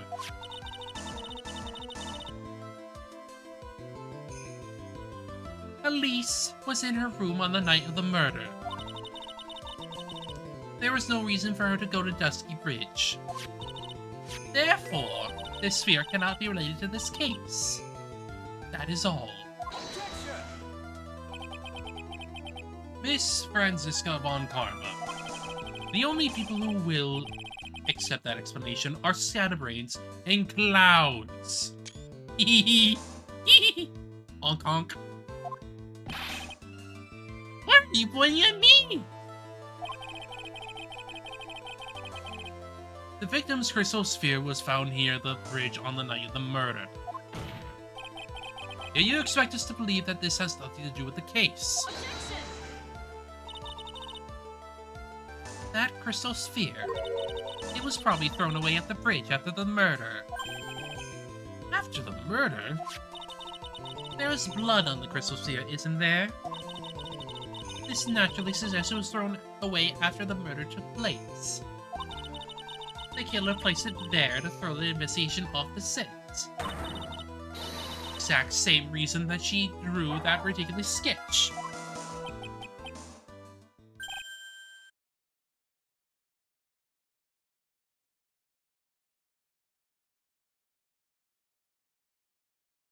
What?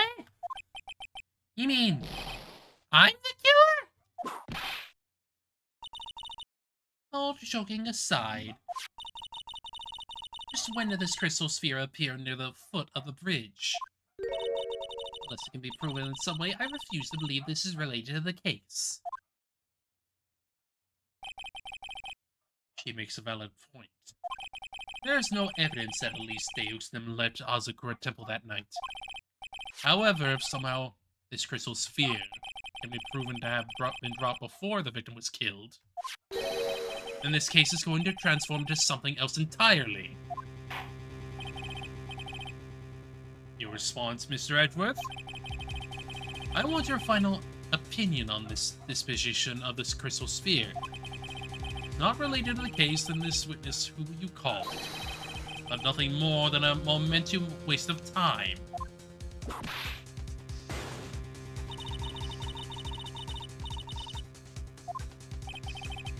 Can I prove it? Yes.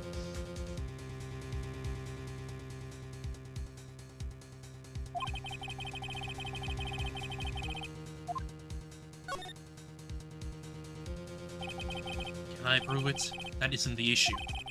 Simply prove it. That's the only option. That's what he'd do. That's the way Phoenix Wright would do this. Your Honor, allow me to prove something to you. I will prove that this crystal sphere is a vital link to solving this case. That look in your eyes. You remind me of Phoenix Wright when he is cornered. That should come as no surprise. Because right now I am Phoenix Wright, and I am indeed cornered.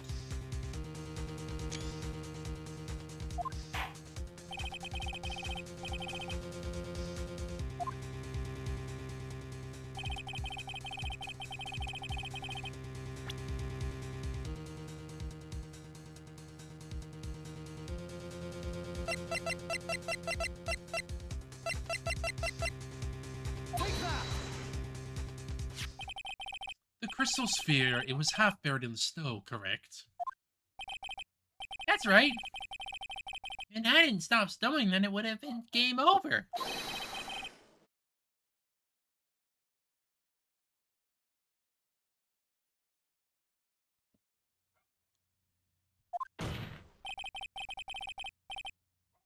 That's all I need to hear from you, Larry. Your testimony makes one thing quite clear. What? When the crystal sphere was dropped, it was snowing, even if it was never ever so slightly. Snowing? On the other hand, let us look at the scene of the murder.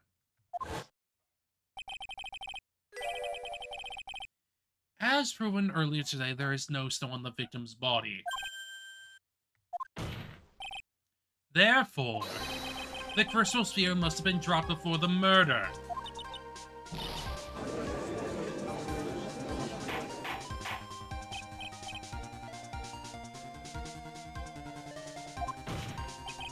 On the night of the murder, the victim did indeed go to Dusky Bridge. And there, something occurred that caused the staff's crystal sphere to come loose. Such as the victim defending herself, bonking someone with her staff.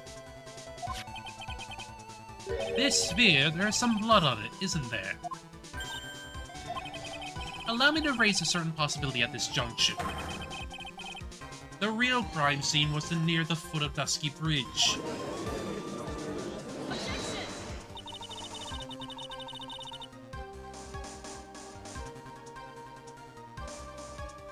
Take place in the Hazakura Temple courtyard. The fool would suggest such a foolish speech of absolute foolishness. Just who is the fool? In which part is so foolish, Miss Von Karma?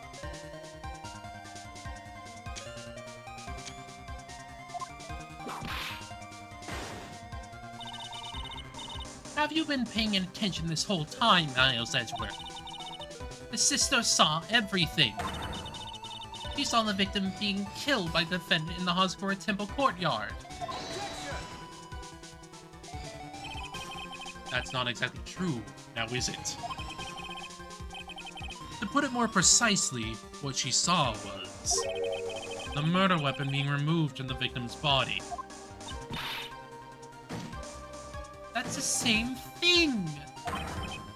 No, it isn't. You said it yourself. Very little blood is actually lost at the moment of Blade's insertion. If you want to talk about when the most blood would be lost from a body, that would be when the blade is removed. If that statement is the truth, then Dusky Bridge could very easily be the scene of the murder. The murder weapon was not removed, thus there was no bleeding. You are forgetting one vital thing, Miles Edgeworth. Elise's body was found in Hazakura Temple.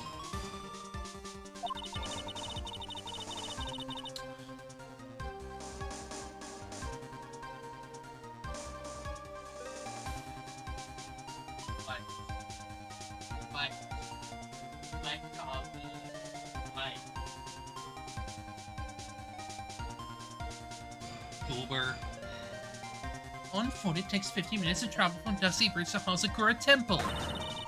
You mean to suggest someone carried the body all that way? And this far, the only place to take this is to the end. I just need to prove that my version of events is also perfectly plausible. Now, if the defense is ready, the court would like an explanation. Please show us the method by which the victim's body was carried to Hazakura Temple. Oh, I don't know. Perhaps the fucking snowmobile? On that snowy night, there is one way that a body could have been moved. The snowmobile. As we know, the snowmobile was used that night. It was explained as having been used to dispose of the murder weapon. but it could also have been used to carry a body.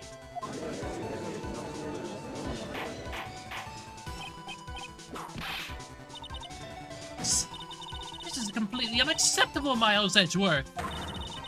You've dug yourself into your own grave. What do you mean? One could have used the snowmobile was the defendant. She's the one who moved the body. Doesn't that put the final nail in your coffin? Heh. You're too late, Franziska von Karma. And in fact, the defense has proven something else entirely. We have shown that this case requires further investigation. What? Where was the victim Elise Davidson really killed? If her body was moved, whatever for? And finally, just what does this image mean?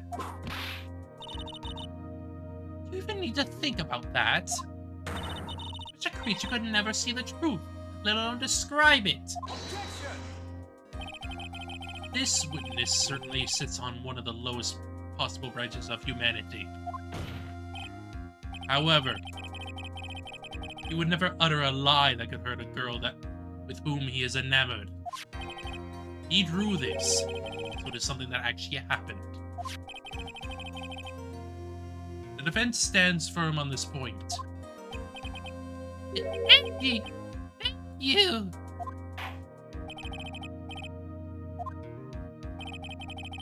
I cannot give a verdict under these circumstances.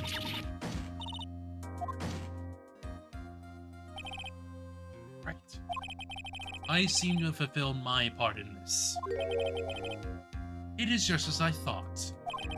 Franziska von Karma, you make a wonderful partner. Excuse me? There was one reason and one alone for me being here. To expose the darkness lurking in this case, and then pass it on to right. Really? That's what this was all about? You could have just told me that from the very beginning. Then I wouldn't have had Francie whipping me out. Miles Edgeworth, I don't care about what you were here to do. It's my chance to finally grind you under my heel. A shame that your chance seems to have slipped you by. Francie! This is all your fault.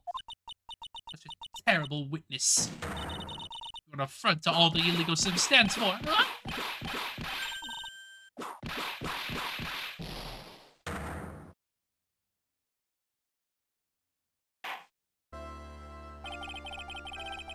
I cannot believe the witness testimony relates to an actual event. However, there has to be some sort of answer for the questions it raises. Have his words here today been the truth or lies?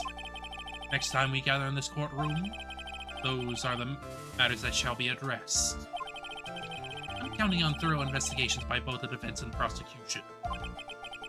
And with this, the rest is up to you. Right. Court is now adjourned.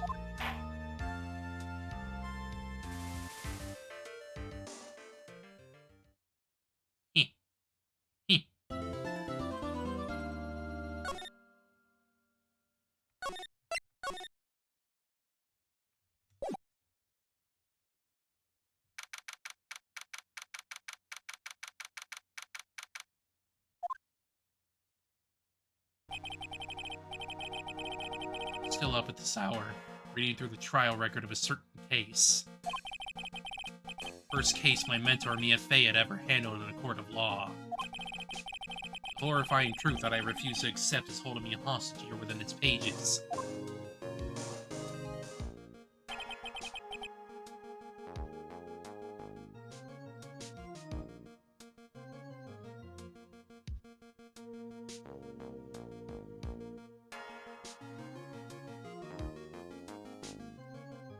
Dahlia Hawthorne. What I have read, I don't want to believe.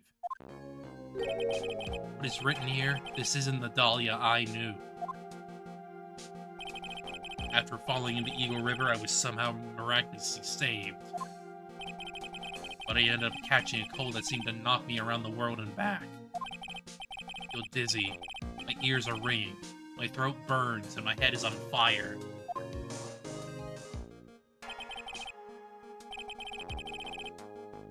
I will recover. I have to recover by this afternoon. I have to meet with the most ill-tempered witness imaginable. But I know that he will be able to help. He will be able to help me with him somehow.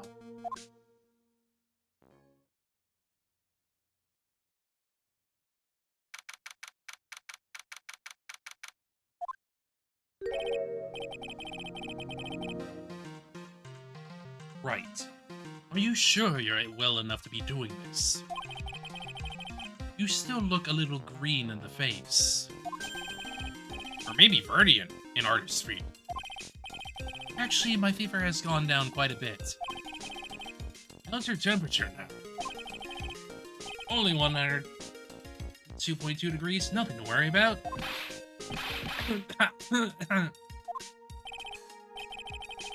Anyway, I read today's trial record. You weren't bad, Edgeworth. Pretty impressive despite the circumstances. We're not in the clear yet. The main point of contention tomorrow is going to be the murder weapon. Yeah. In the end, the Shishishito did not deliver the deadly blow. Which means there must be another sword hiding out there that we don't know about. Another sword, huh? Don't you worry about a thing, pal.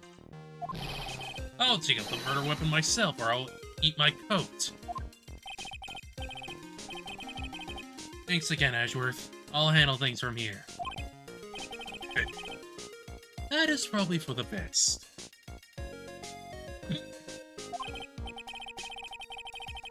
Actually, I was thinking about paying the old precinct a little visit. There's something I want to look into. And that is the client's background, naturally. In Irish, sir? I have the feeling that we met before. All I want is confirmation, one way or the other. But I probably won't be getting that from you.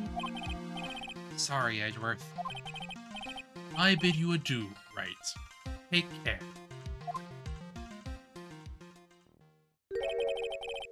You should get moving too. Why? Do you need me somewhere? Yeah, I've got to get to work on this bridge, pal. I'm rigging something up so we can get across the other side. Ah, that's right. Maya's still stuck over there at the inner temple. Don't worry, pal. As soon as it's all set, you'll be the first to know.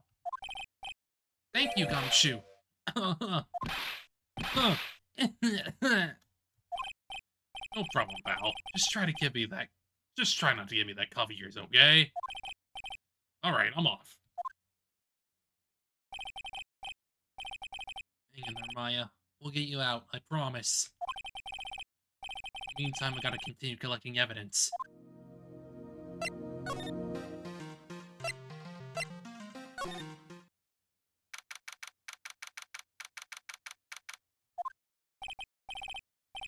Come on, please. It's for art's sake, I swear. Only one guy I know who could be this persistent and high-strung. I'm talking about the heroine here. The heroine in my book. It'll make you famous. Enough. Fools who foolishly accept the foolishness of a fool's fool. Wouldn't you agree, Phoenix Wright? Huh, me? Wait a second, I know you. You're, Your reflexes and mine need to shape up. Brain's frying like a sunny side up. You want to grill me over a name? Rainsy, you can't do that. As we speak, Nick's on the brink of death. So I'm told. But dead horse, isn't that one of your American sayings? No, it's not, and I'm not on the brink of saying anything. Brink of anything. Come on, Nick. Tell her, would ya? Tell her she needs the model for my new picture book. Ramsey's whippity whip trick. Before you ask me to model, learn to give at least semi-coherent testimony. And before that, you'll have to learn how to live a semi-coherent life, Larry. I don't care what anyone says. I'm telling the truth. I saw what I saw. She flew, I'm telling you. Whoosh! Just like that dude with the red underwear. Don't think I'm gonna forgive you guys when you come crawling back to apologize. Off he goes. It's amazing how little has changed with you in the past year, Phoenix writes. Have you been to Germany all this time? That's right, extending my perfect win record naturally. Oh joy, sounds like she hasn't changed a bit. It's really been a year since we first met.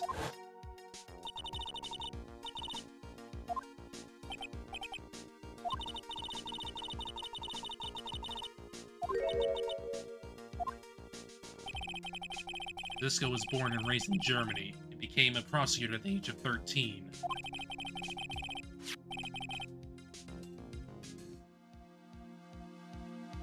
Father was a legendary prosecutor, Manfred von Karma. He had a perfect win record for 40 long years, but now he's gone from this world.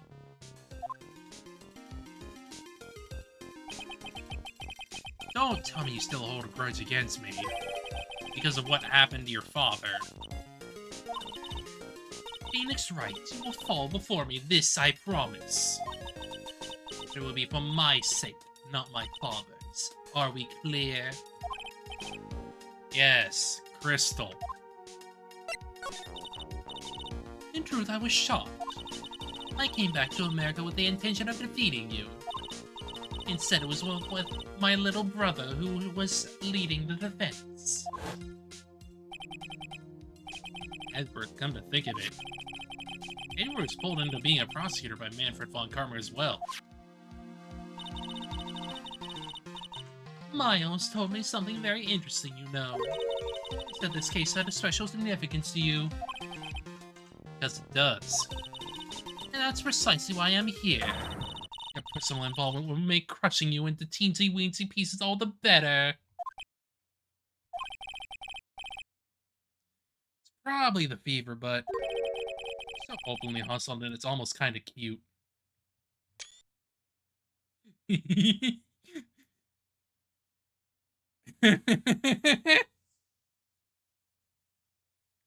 Openly hostile that it's kind of cute.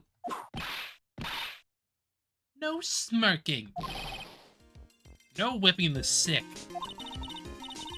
That foolish fool doing such a foolish favor for such a foolishly foolish fool. Edgeworth. Make no mistake, Phoenix Wright. I came here for one thing and one thing only. To pulverize you.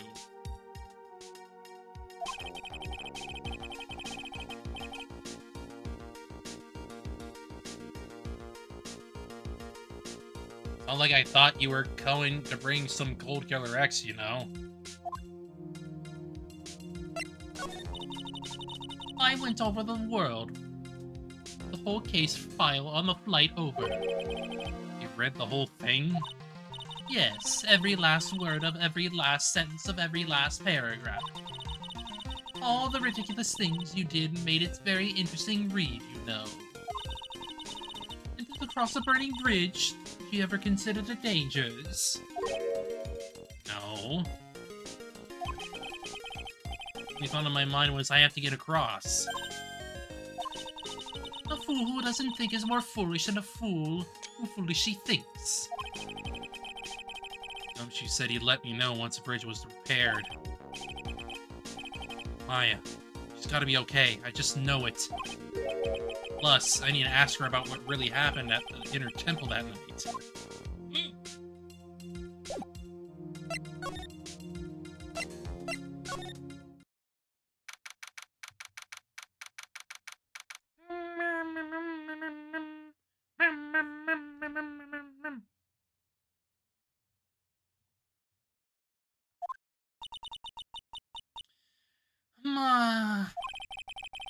one long sigh. Sister Bikini? My. I didn't know you were here. How are you doing? How should be pretending to be in a good mood for my sake? I suppose I've made a terrible mess of things, haven't I? There's Elise die, and then there's Iris as well. I think about it. There's an acolyte stuck at the inner temple. And that poor little girl has gone missing too. Girl? You don't mean Pearls, do you? I'm afraid I do. I've been seen since the morning after the incident. Pearls? She's missing? Anyone tell me about this?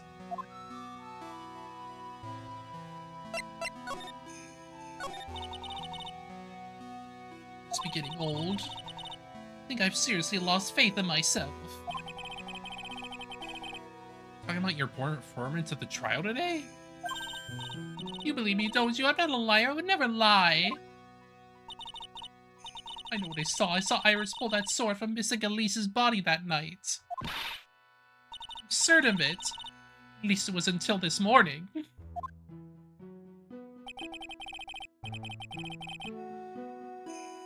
See any psyche locks, so she must be telling the truth. So why are you so unsure of yourself all of a sudden? You know that artist who testified after me? I saw Iris filing. Her white hood fluttering. I feel like I might start flying myself. I saw that man testify so fervently about something so impossible. I wonder if I had acted just like him when I was on the witness stand. I wouldn't take that guy too seriously. He's an artist, but all he draws is trouble and nothing else. Both Bikini and Larry are telling the truth. It only mean one thing. They both didn't see what they think they saw.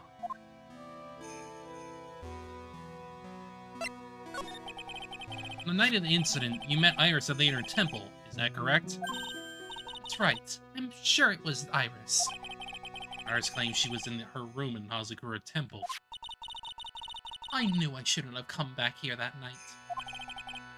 Because you did, Maya's stuck all by herself at the inner temple. I am so sorry. Perhaps in that place there's nothing to stick at. Winter's especially bad. I'll bet. Training Hall looks like it's about to fall down any second. Hill Mountain has always been prone to earthquakes, just so you know. Earthquakes? Yes, I wouldn't be surprised if the next big one levels the training hall. Gotta get Maya out of there, fast. But still, there's really no need to worry. The area on the other side of Dusky Bridge is isolated like an island. Like an island? How so? Well, the only thing on the other side of the bridge is the inner temple. No one lives out there, and it's surrounded on all sides by a river or the forest. I see. A criminal will be trapped should they choose to flee in that direction. As long as the bridge is out of commission, he or she will have to stay there. Maya could be stuck out there with a murderer and with no way of escape either. Oh dear, yes, I suppose it does. Please, Gumshoe. Get that bridge up faster.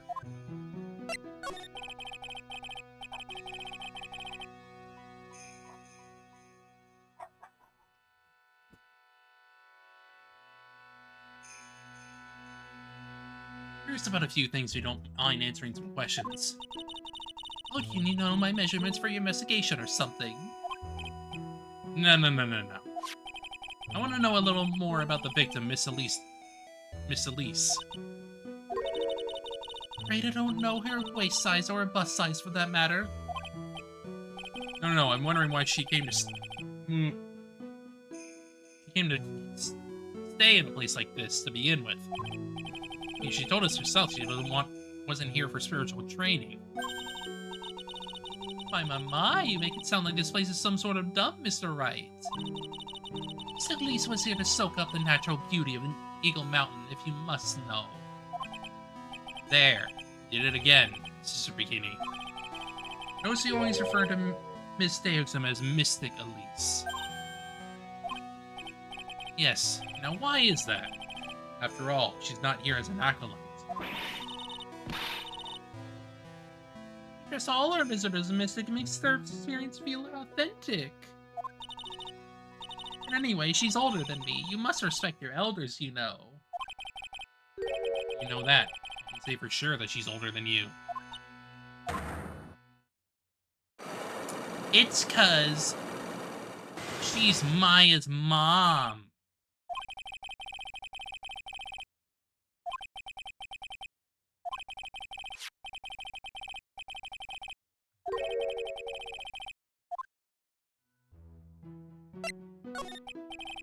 Why did Pearls have to get mixed up in this mess? Please, Mr. Wright, I know you're worried, but try to keep it together. Oh, man. I had Strawberry so bad it's killing me. Pearls, she was with Miss Davidson on the night of the murder, remember? Yes, but I have a temple to run, you know. I was busy preparing for the training. Didn't see the little darling even once after we'd finished eating dinner. Murder. At least right in front of her innocent eyes, did it?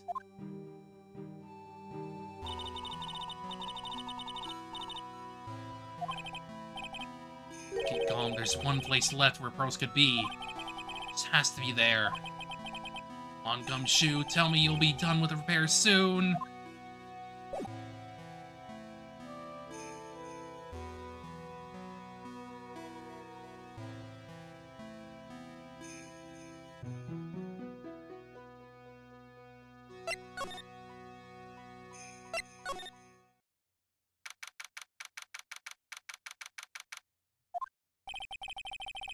Where Sister Bikini witnessed the incident. It's hard to imagine she was lying on the stand, so there's some clues that have yet to be found.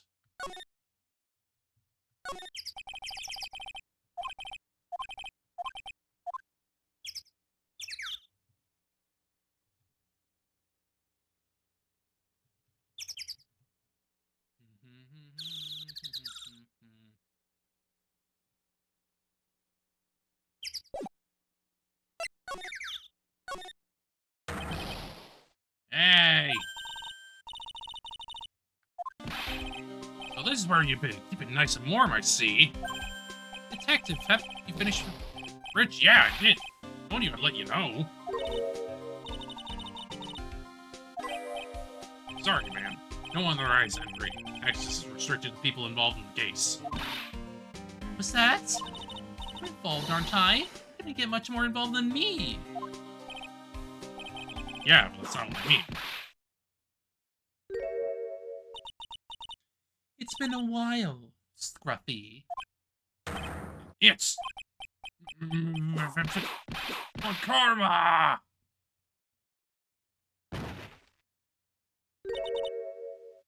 Sister, please leave the investigation to me. Well, you certainly sound to have everything under control. I am on your side. I will do anything you don't want me to. As you work to pin the guilt on Iris.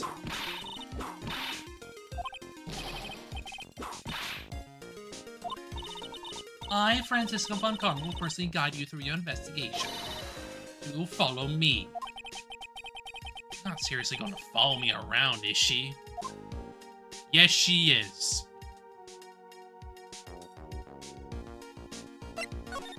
And this is the one time they get to bond.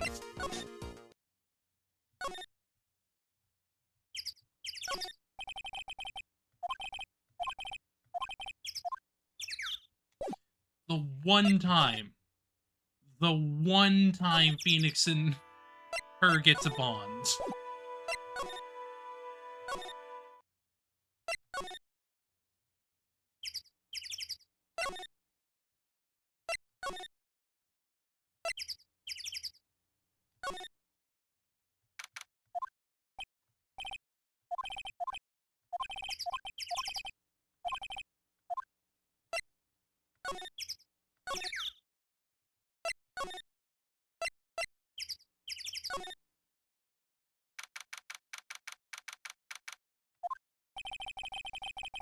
certainly become a lot more hectic than before.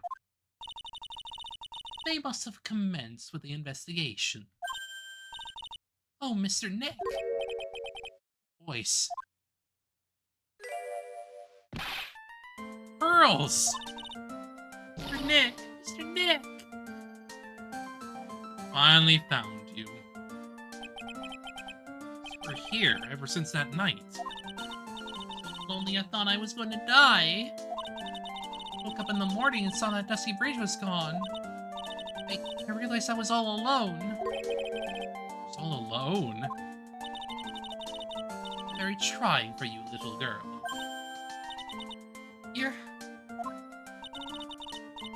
I am Francisco von Karma, the prodigy. There's no need to worry now that I'm here. You're the prosecutor who was so mean to missing Maya last year. Well, I don't like you. You're nothing but a little girl without your wit. Missing Maya didn't do anything wrong, but you were so mean. I'll never forgive you. It looks like Pearl's words are getting under her skin.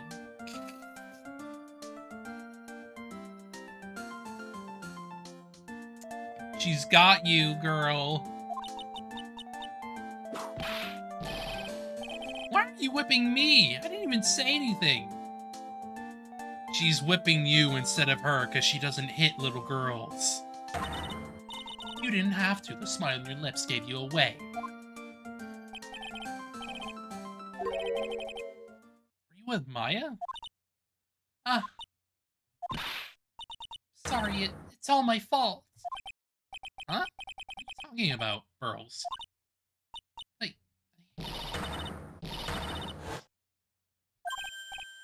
Wait, Pearls! Just ran off. That was cruel, Phoenix Wright. To make a little girl cry like that is inexcusable. What was that all about? Pearls acting like that? It's giving me the creeps. Take another look around since I finally got the chance.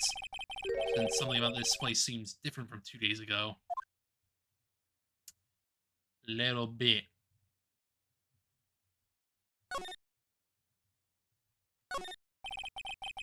Weird smell coming from that incinerator. The door is also open. Like it's begging me to look inside. Oh well, let's see what stunning clues concealed here, shall we? Oh, it's empty. How naive of you, Phoenix Wright. It's a bit strange, don't you think? See to remember.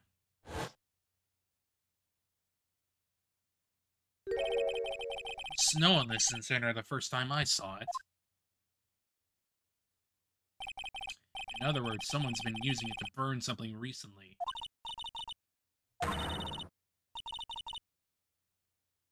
It's impertinent to call people by their full name. It's only copying you. Yeah. Yeah.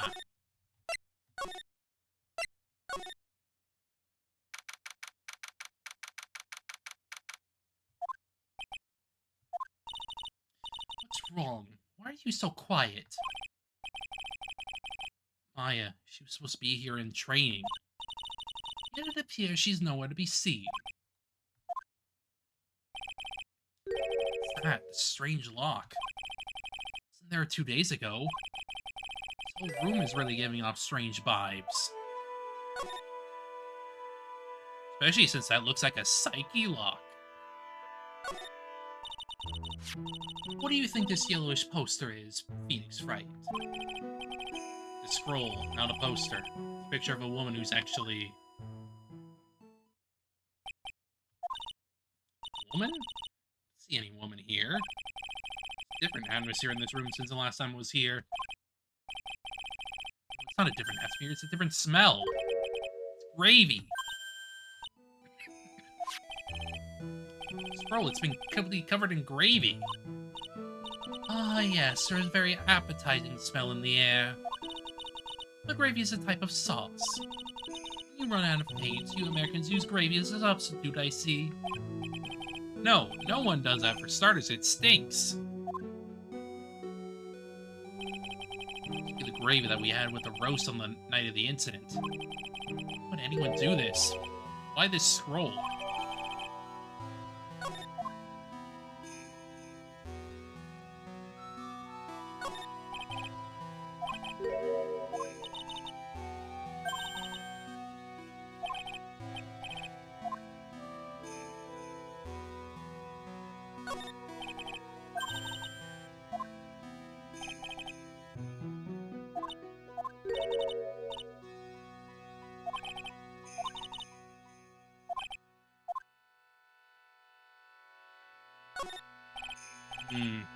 Store. I was here 2 days ago. That weird lock wasn't on it. It's changed. Almost as if we're guarding something inside that cavern. I've seen it quite like this before. I have. I've seen locks and chains just like this before. They look just like the ones that guard a person's secrets during a psyche lock. As long as guarding something too. Dark secrets in a dark cavern. What took you so long? I thought even you'd manage to get here faster than this. Oh. Mr. Trey. Prosecutor Godot, I didn't know you were here. Prosecutor? How come you didn't show up at the trial today? I could ask you the exact same question. Huh? But I had a cold, so... I had something slightly more important than the common cold to deal with. The importance of which is something you have no hope of ever understanding. Enough. I believe I have the measure of you. You are the very worst kind of prosecutor. What could be more important than a trial? Who's the wild mare, Trite? It's Miss Von Karma. She was the acting prosecutor in your absence today. Ha! Well, I guess I owe you one then. Well, you can go now, princess. It's time for the big boys to take the reins. Just who do you think you are? This case is mine. Hey, Billy. Know your role and shut your mouth. I can't stand women like you. I'm only going to say this once. Lady Von Whippingberg, go home. That's right. What are you hitting me for? Ah, deserve more cracks of the whip than that, Trite. What? You still don't get it, do you? You don't realize that you've set something in motion that you'll never be able to undo. Different about Godot today. Such a strong sense of something from behind that mask of his. Is it anger, or is it sorrow? Oh, it's definitely sorrow. You wouldn't believe. You had some important biz, and that's why you were in court, huh? So what was it? Told you once before. Perhaps you don't remember. I've returned from the depths of hell to do battle with you. You see, Trite, I've experienced something most have not. Death. Effectively death, because he was in a coma. Died? Poor Speed. Extradited from hell is a tedious affair. The meticulous regeneration and adjustment of all your internal organs is... Well, let's just say modern medicine allows us to live to a ripe old age. Even someone like me. So you mean that mask you wear is... this ugly device? I promise it's not a fashion statement. My unenlightened friend. Without this, I can't see your frequently dumbfounded face. I didn't know. My eyesight is pretty messed up. Even with these huge goggles on my head, I still can't see everything. Particularly red. Still, I can't. I keep this worn out piece of junk of a body going with a regular servicing. Sorry, but you say you experienced death. How is that possible? What happened? Why don't you ask him? Huh? Me? Yeah, that's right. You should know all about it. You know when my life ended, and who ended it for me. Dahlia! I don't know what he's talking about. Although, to be honest, I do feel a little tug at the corner of my memory. I think I do know about how Goto was killed. It will all become clear in due time. Isn't that right? Right. Earlier you said I've done something I can never undo. What do you mean by that exactly? The inner temple here on this side of Dusty Bridge is an isolated island. Mr. Bikini said too. And I wonder, that's right. Do you know what the police are doing here today? What do you mean? They're searching. Searching for any trace of an acolyte who went missing. Missing? As leader of the search party, I can tell you this with absolute certainty. Maya Fey is not on this side of Dusky Bridge. Huh? That's impossible. She came here that night and... I won't say it again. The chances of her being here are nil. Excluding, of course, one very unique place. One? Where is that? The Sacred Cavern, the entrance of which we are standing at right now. Can you place it? The only place that the search party has yet to explore. You haven't searched the cavern yet, huh? Be aware, though, that the temperature inside frequently falls below freezing. And if she were in there, the chances of her being found alive are slim at best. Which means, Trent, that you sent Maya Fey to her death.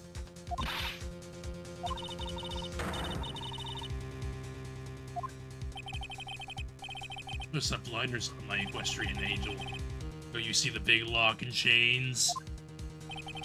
It's a trick lock. I'm making preparations to open as we speak.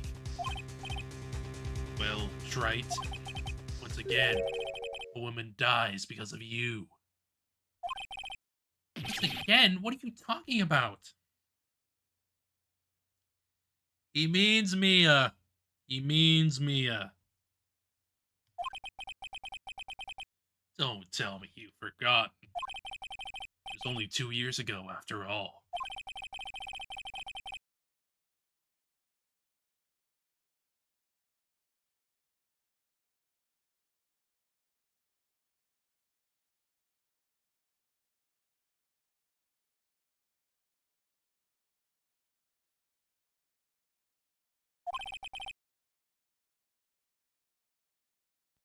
So me.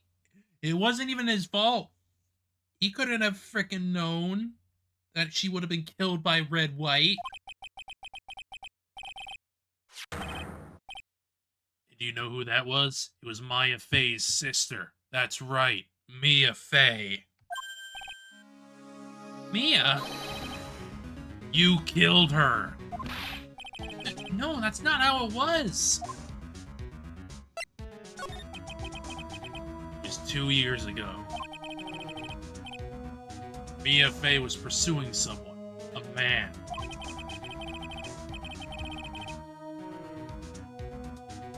She bit off more than she could chew. She made a very dangerous enemy. That's one case I'll never forget. I got that guy, personally. Sure, Mia Fey's murder was caught. That won't bring her back. My guy. And why are you so hung up on it? I mean, I know why. I know exactly why. It's because you blame yourself for her death. No, but you were with her at the time. You and no one else. It was your responsibility. You should have protected her. You say Mia-Fei was your teacher. Well then, I'd say you've learned nothing. Trite. You robbed her of her life, and now let her sister suffer the same fate. Sentencing mine to death? No!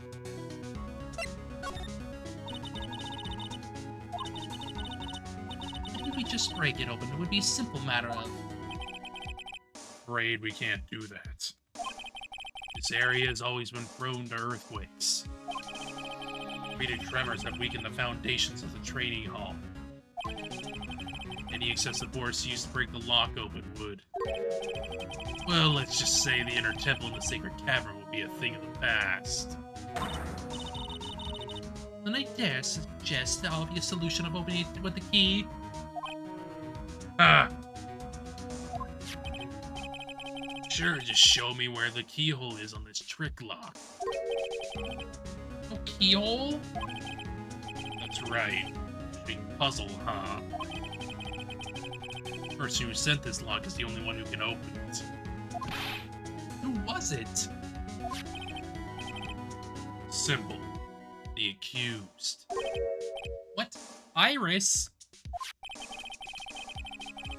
An acolyte undergoes training inside the secret cavern.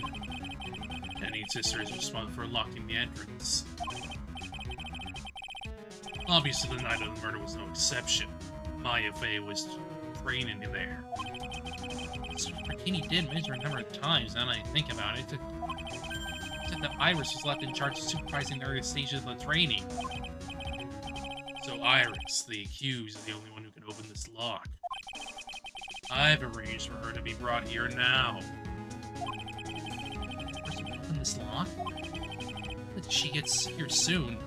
Hang in there, Maya. We'll get you out. So, I should be getting back to work. Doe! Sure about Maya are you? There's no doubt in my mind. She's in the sacred cavern somewhere. It's the only place she could be. You better start praying. You better pray that friend of yours brings the accused back here soon. Edgeworth? Listen up, Trite. There's only one thing I want to say to you before I go. I'll never accept you. Never.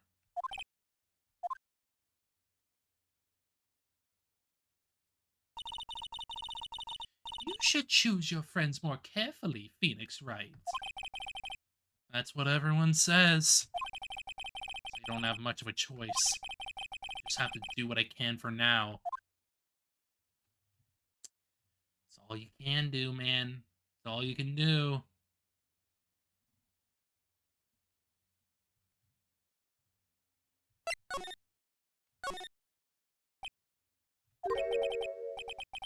I don't know, should I or shouldn't I? Someone's talking to himself, but where's that coming from? Yeah, I guess I better wash that off. That's what I'll do. No, but I can't do that. I'm a detective. Ah, my brain. This is driving me nuts.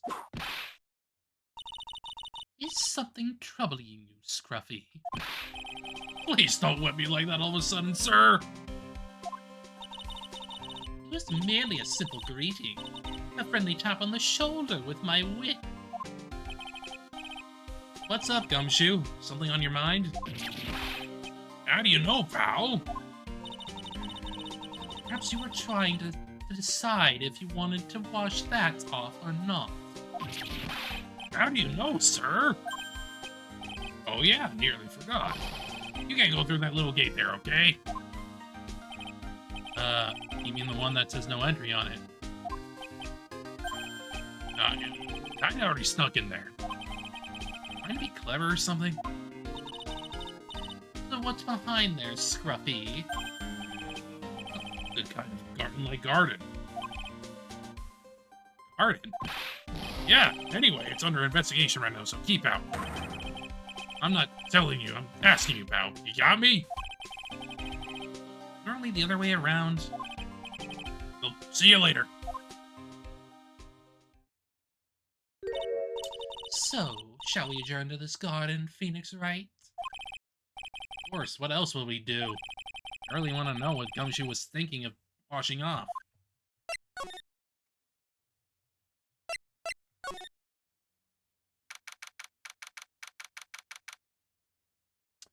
Maya! We got another Maya!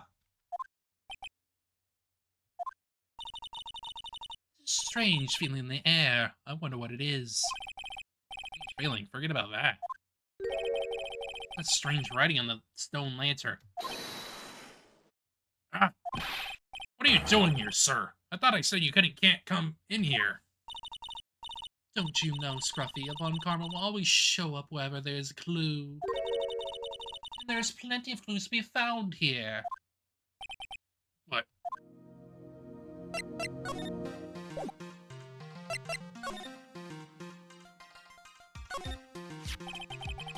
Charm or something poking out from the snow.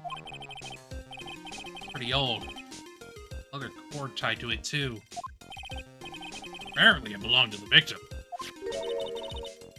Miss Elise. Yeah, there was a broken leather cord around the lady's neck. The ends of the cords found on both the victim and on this charm match exactly. Sounds to me like this little trinket is going to be my ticket to getting some very big answers.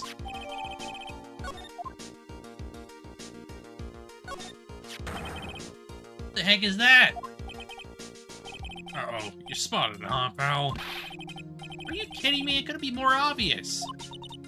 It says Maya. Yeah, before you asked, it's written in blood. You will answer all our questions with now, Scruffy, without exception. Yes, sir.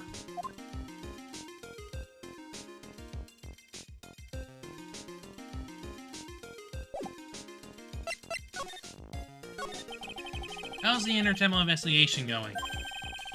Yeah, the best forensic team in the world working the place. Forensic team, and what was the outcome of this scientific study? Nothing! Scientifically speaking, the place is as clean as a whistle.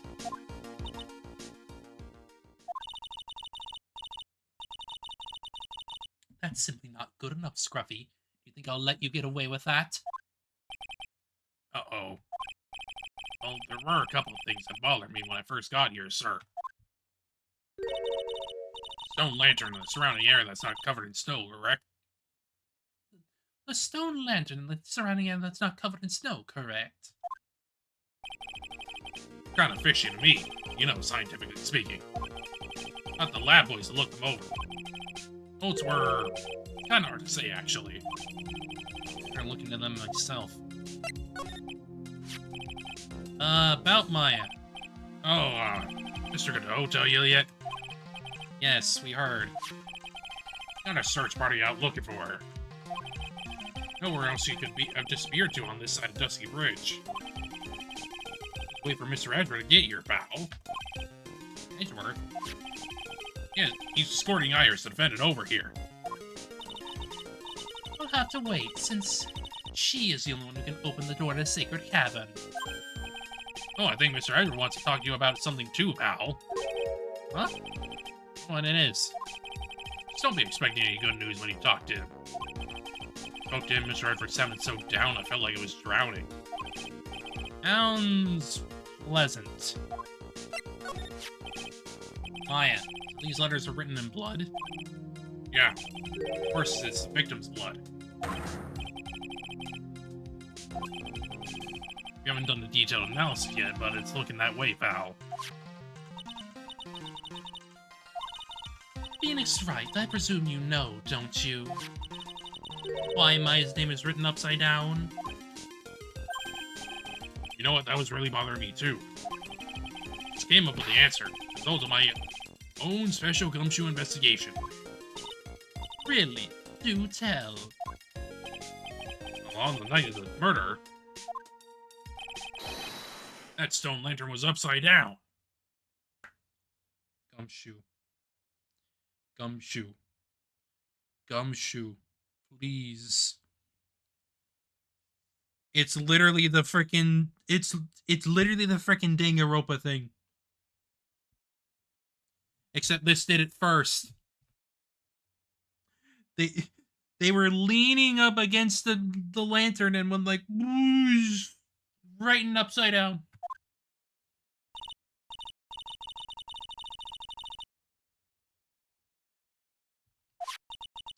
Miss Elise Felicium wrote these letters herself, in her own blood. You must be joking. That's impossible. Writing the victim's blood and the other clues left behind. It's pretty likely this garden was the scene of Miss Elias's murder. At least that's our current theory on the events that took place, pal.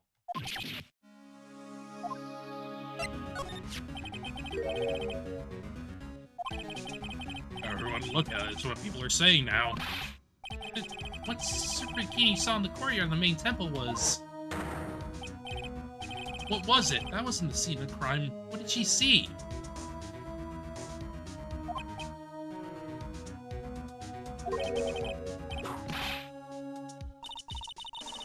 Surely a special gumshoe investigation will reveal the answer no. Wait a second, the bloody writing and all the other clues here. Could have easily set up all that up at the murder, right? Sorry, but it's not an option, pal. How quickly you forget, Phoenix Wright. Ever since the incident occurred, this place has been completely inaccessible. The Dusky Bridge was completely burned out.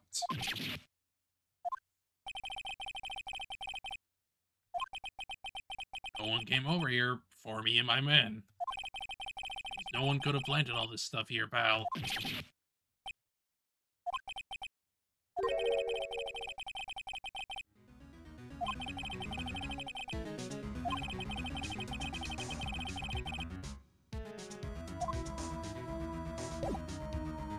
Yeah!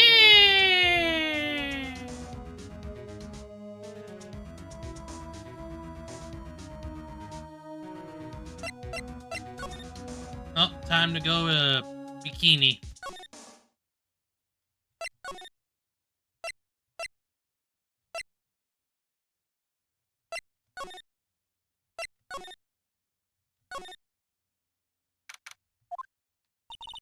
It seems you have a visitor. Right. Iris, I'm really glad to see you. Godot managed to mobilize the police by claiming a state of emergency. Not him again. Never mind him. We've got to hurry and unlock the secret cavern. Sorry, Mr. Wright. It's my fault someone so important to you is locked in there. Sure, can we finish our conversation later? Alright. Let's hurry to the inner temple then. I'll see you later. Right. Wait, Edward, I'm coming with you guys. Sorry, Wright. I cannot allow you to come with us. What? I hate to be the one to break it to you, but Maya Fey is in a rather delicate position. What do you mean by delicate position? This isn't simply a rescue operation, right? It's also an investigation. That being the case, we cannot allow members of the public to interfere. Come on, Edgeworth! If anything happens, you'll be the first to know. Please understand, Wright. Mr. Wright, all that matters is that Mystic Maya is rescued, correct? Listen to the voice of the reason for a change, Phoenix Wright. Now on, consider anything beyond Dusky Bridge to be off limits. We're going now. Excuse us.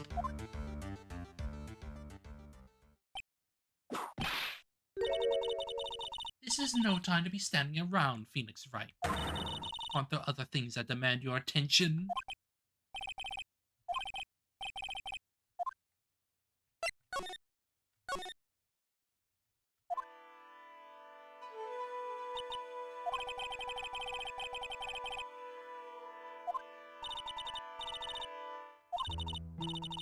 What's wrong, Sister Bikini?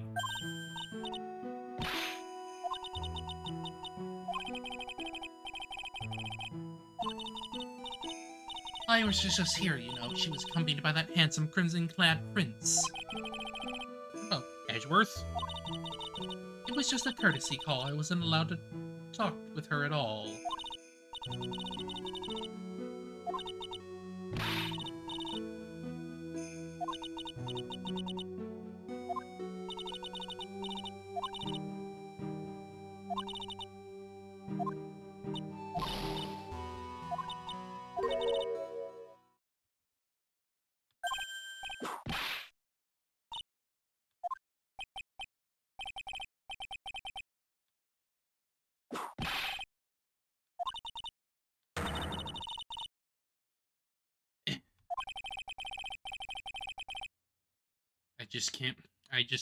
I just became a shield to a shrew.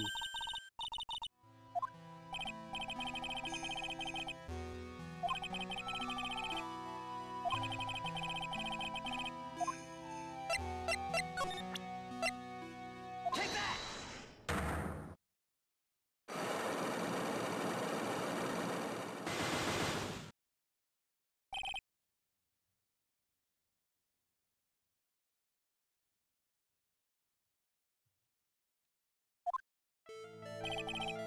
Sister Bikini, the truth is becoming increasingly clear to me. I'm convinced that Miss Elise had a special significance to this temple. As to why she had a special significance, I believe it to do with her true identity. Miss Elise was an author, just an author of picture books. To be honest, I had my suspicions almost immediately after I met her.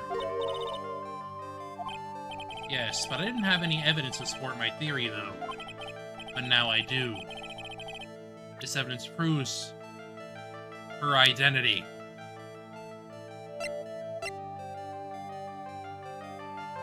Take that! Miss Deoxnim had this charm with her at all times. What did you... This isn't some cheap good luck charm either. Then, what do you think it is, Mr. Wright? Talisman like that possibly mean? It's a talisman, is it? Interesting. This thing speaks volumes about who Miss Deoxnim really was. This talisman and one other item unequivocally prove Miss Deoxim's true identity. Take that! The painting is obscured by this gravy stain at the moment. This scroll shows the master of the Kurine channeling technique. The crest at the top is a sign of that honorable title.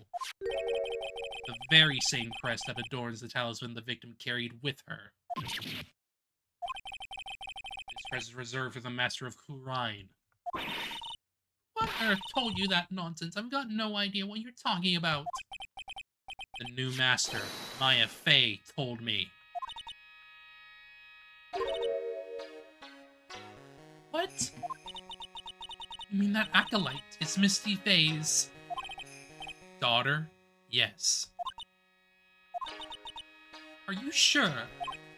Yes. In fact, since her eldest daughter passed away, Maya is Misty Fey's sole successor. Mystic Misty!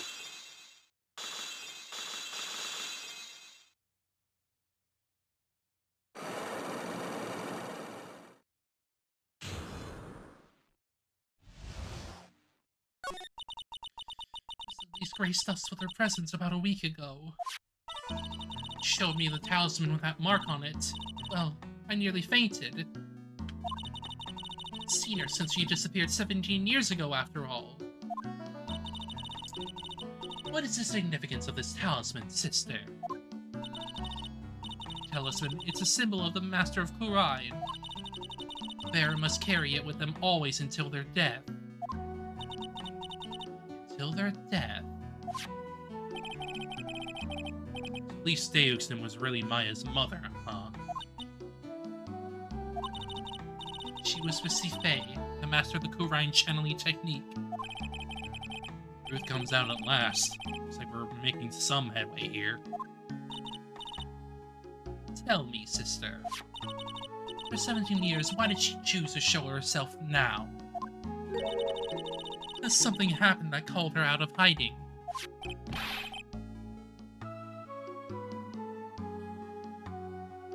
What happened? Well... What's happening? Can't be. Ah! My goodness. The inner temple, this kind of tremor might... Inner temple? Having a training hall, it might well cave in. What? Maya!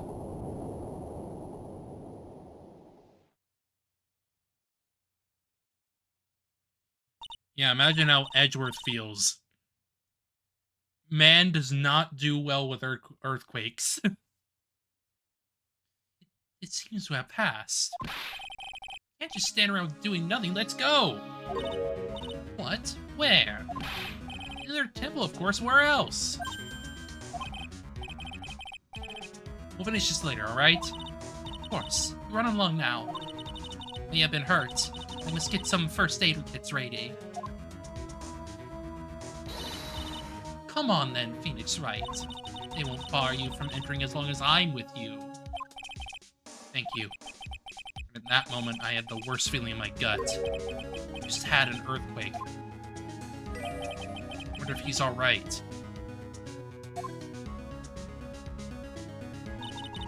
Look worried. Are you thinking about Miles Edgeworth? Yes. Come on, let's go.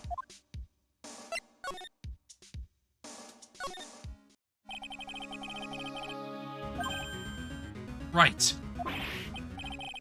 What are you doing here? What could I have? How do you expect us to understand if you don't speak up? Hey, why am I the one getting whipped? She's gone. No! Offended Iris, she's gone. Gone where? She fled. She escaped. What? So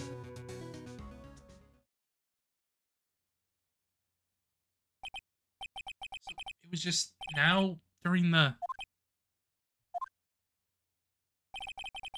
It's easy to see Edward's one and only weakness. Fear of earthquakes. Should have known better than to escort to defend it alone. As the ground started shaking, everything went dark before my eyes, and I stupidly passed out. Incident haunts you to this day, doesn't it? It's no excuse for letting the suspect get away. I can't believe I let it happen. Like, the inner temple area is a dead end. You could have only escaped to this side. We haven't seen her. We need to get a manhunt underway now. And search Eagle Mountain from top to bottom. Wait, Edgeworth. Have you thoroughly checked the inner temple yet? Don't be ridiculous. Why would I? The temple is like an island. There's no way to escape but to cross. No, that's not it. Iris isn't the type of person to run away, Edgeworth. What are you talking about?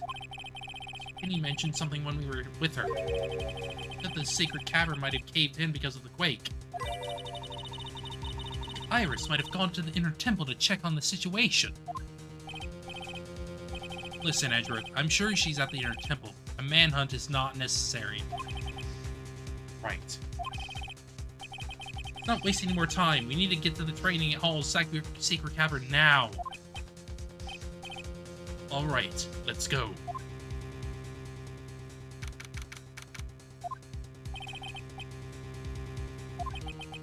but found something none of us could have ever expected.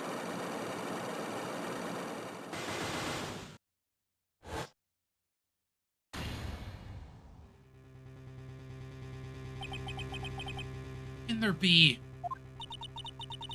more locks? What's the meaning of this? Iris! Iris, please tell me! What the hell is going on?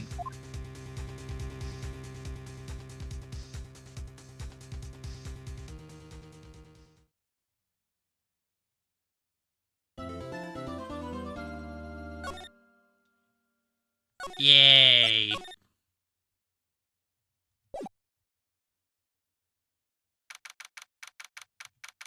Now, I'm gonna try to at least get this investigation done before, signing off today. That way I can, like, just get the trial all done in one go afterward.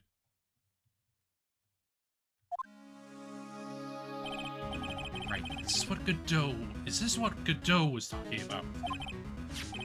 Yeah, the trick locks. Now then, Iris, please remove these at once. Mr. Edgeworth, I'm afraid I can't. It's not possible for me. What? An earthquake when the cavern was in danger of caving in, Iris escaped. I know that there was only one lock when I last came here. You're saying that you can't undo the new locks? Yes. Only I was stronger. How are you feeling? You look like a little pale in the face. Like you're one to talk with your face all green.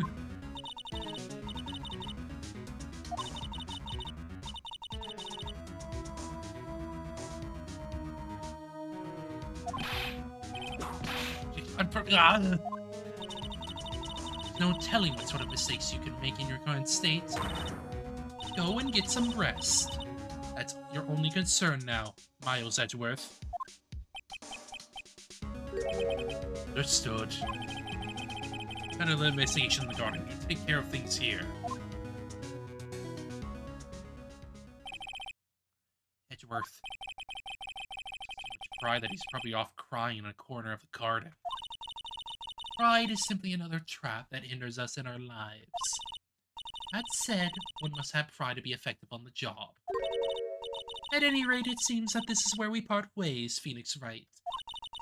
I'm going to stay here and see if I can't help solve these bothersome puzzles. I see. Well, thanks for your help. Now then, you mind if I ask you a few things, Iris? No, not at all. Make a run for it, Iris. Sorry. The inner temple had been severely shaken by the strong earthquakes we had. So worried, I just had to come and see. In other words, you didn't run away to escape the law. At least we're clear on that.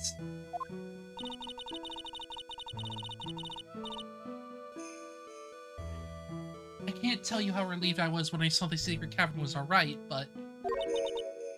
What? I saw these chains here. Saw these extra locks that someone had put on the secret cavern's door and... would do something like this. These trick locks are a sacred treasure, a Kurine tradition. There's hundreds of ways to set them. Probably the only person who set the lock can open it. I don't think it's that simple, Francis. Come on, Dharma. When we were here the first time, there was only one lock.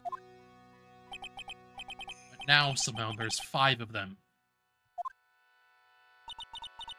What does that mean? It means that someone wanted to secure the place even more. wanted to secure it before you got here, Iris. Presumably because they wanted to make sure Maya couldn't get out. That Iris can only open one of these locks. First one. Yes, that's correct. Just trying to think, please. Is there any way around this? Like I said, there are only hundreds of different ways. Hundreds of different ways to set these locks.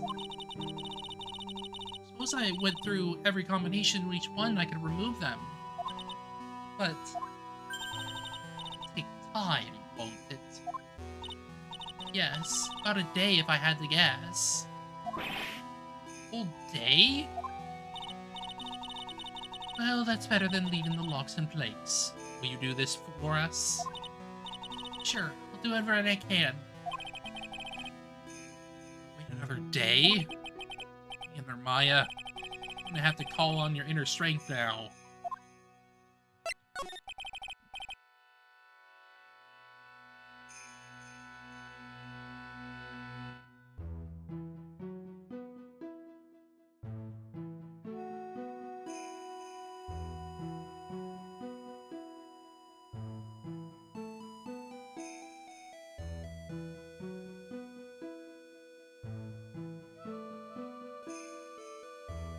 God. Nose is getting clogged. Eh. You know what, Iris? Still one thing I don't quite get. And what might that be? Phoenix writes. I think it's obvious. Iris, on the night of the murder, where were you? Please, Iris, don't give me that look. You told us that you were in your room at the Hazakura Temple at the time of the incident. But you were seen at the same evening at the Inner Temple. And then you were spotted at the scene of the crime in Hazakura Temple, too. Being spotted at both Hazakura Temple and the Inner Temple, it's as if you were... Well, Iris, I think it's about time you told us the truth. More lock.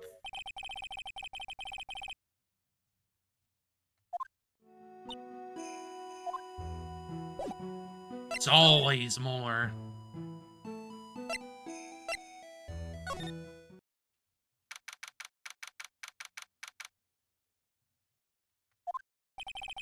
Finally getting to the bottom of this case.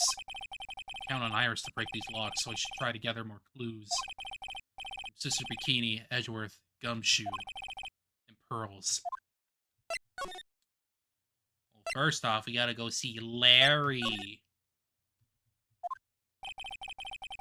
There's no one around all of a sudden. It gets quiet up here in the mountains when you're all alone on your own. Speaking of alone, I guess I should go check out the shack down this path. Find Larry there sulking again. I mean, of course he will. Larry. It's Larry. Oh, Mr. Nick! What are you doing here? Nothing. What about missing Maya? Is she alright? Well, we don't know yet. Hey, what do you think you're doing here, Nick? Larry. This is the loser shack where losers get together to lose themselves. This is the what? Hey, people ain't covering each other's failures, okay? You got a problem with that? Look, Mr. Nick, Mr. Larice sent a picture of me. That's, great, Pearls. We're gonna gather firewood now. We'll be cooking some half-rotten potatoes over a miserable little campfire. Stay out of our way. I don't believe this. Why can't he just try getting fired up over becoming a better man? No one believes a word I say anymore. Listen to me, Pearl. You don't want to trust this kind of guy, okay? He'll only let you down.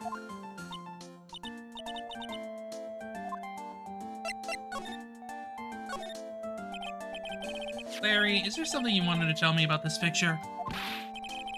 I've got nothing to say to you, Nick. My life's here now with Pearl. Two losers cooking potatoes together forevermore. What am I gonna do with him? Alright then, what do you think about this picture, Pearls?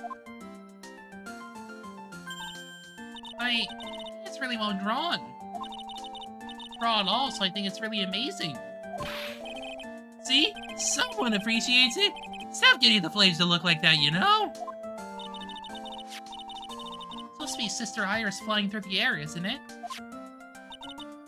I love it. It's like a dream, a wonderful fantasy. No, it wasn't a dream. She really flew. I'm telling you, Iris really flew that night. Mr. Larice. Not you too. Please don't look at me like that, Pearl. Don't look at me like I'm stuck on a nutcase. I beg of you. I guess this picture really is a representation of what Larry thinks he saw. I mean, yeah, it's Larry. Okay, so I was half asleep when I was here that night. I was wide awake after the lightning struck. And I saw what I saw. It's exactly like you drew in the picture. Looks like I don't have any choice but to take this sketch at face value. Hey, what's with the look of doubt on your face?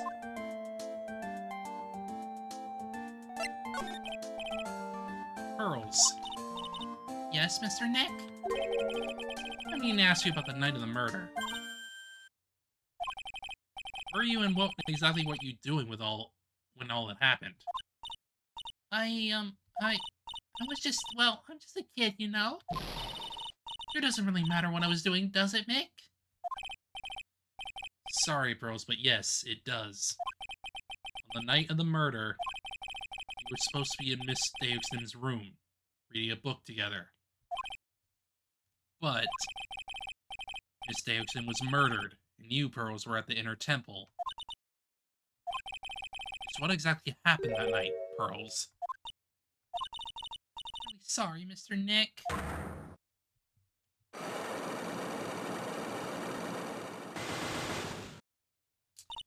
Another one. Been a bad girl. That's why I'm being punished.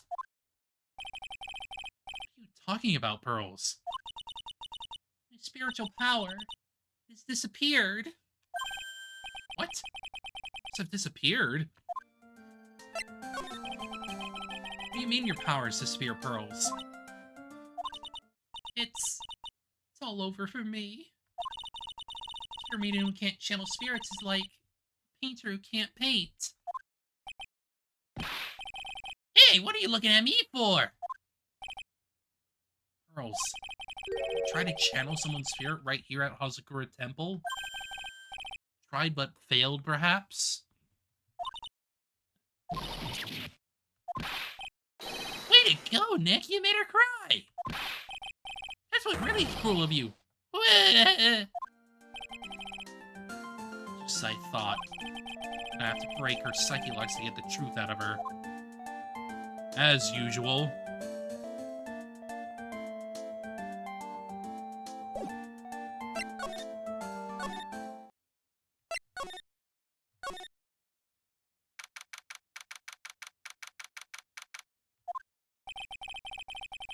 I wonder if Sister Bikini is back at the main hall yet. I haven't seen Gumshoe around for a while either.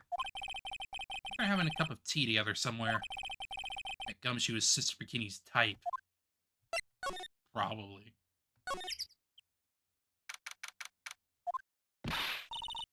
What's the damage? How is this sacred cavern? Looks like it survived.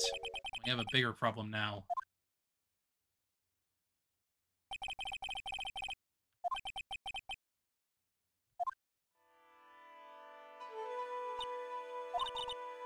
Who could have done that? Only people who know how to set those trick locks are those of the Kurine tradition. We have Iris at the Sacred Cavern trying her best to open them for us right now. Something I've been meaning to talk about with you, Sister Bikini. Yes, we were in the middle of a chat, weren't we? Yes, you were telling me how the Master of Kurain tradition disappeared 17 years ago.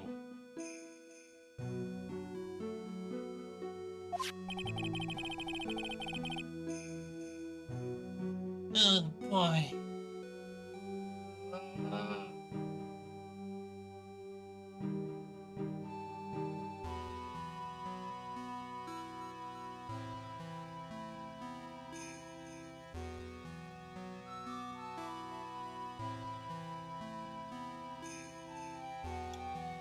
I want to know why Misty Face suddenly appeared at this temple. It was about a week ago when Missy arrived. She showed me the talisman she proved she was a master, she said. Someone is trying to destroy the Crudite Tradition's main family line. I am here to put a stop to them.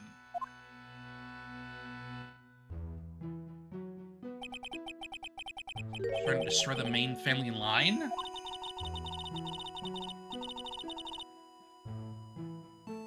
Only one heir to the title of master at any time.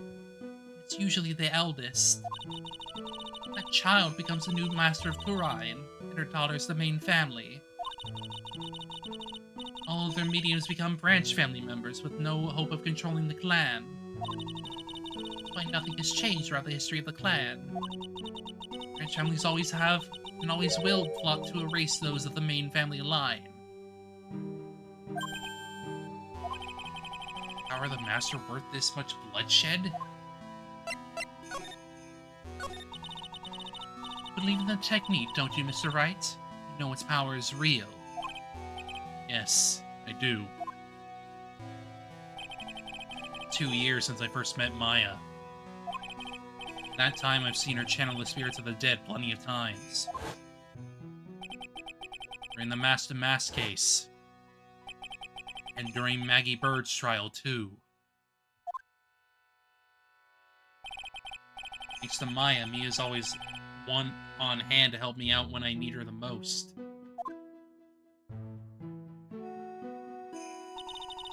Kurain technique has made a huge difference to the world, you know.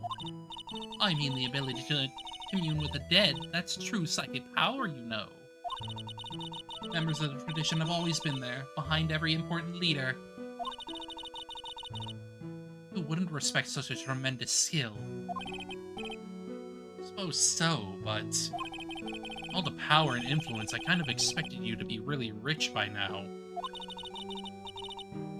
Are you saying we're poor, Mr. Wright? Oh, you're very direct, aren't you? I don't believe in it anymore, you see. Because of one little mistake. Mistake? What mistake? 17 years ago now. That's when everything came crashing down. Because of that incident. Always comes back to DL6. That incident? Is she talking about what I think she is? Sure, the record still exists if you're interested. Locked up, of course. Called the DL6 incident. That's the name of the file. It always comes back to DL6.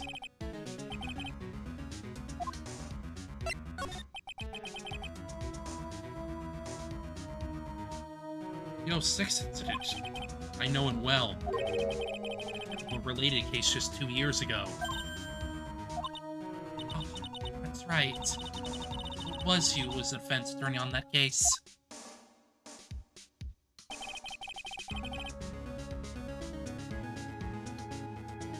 Murder that took place 17 years ago.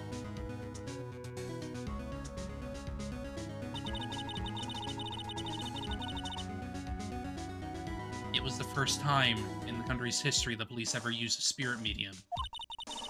The idea was to channel a victim's spirit to learn the identity of the murderer.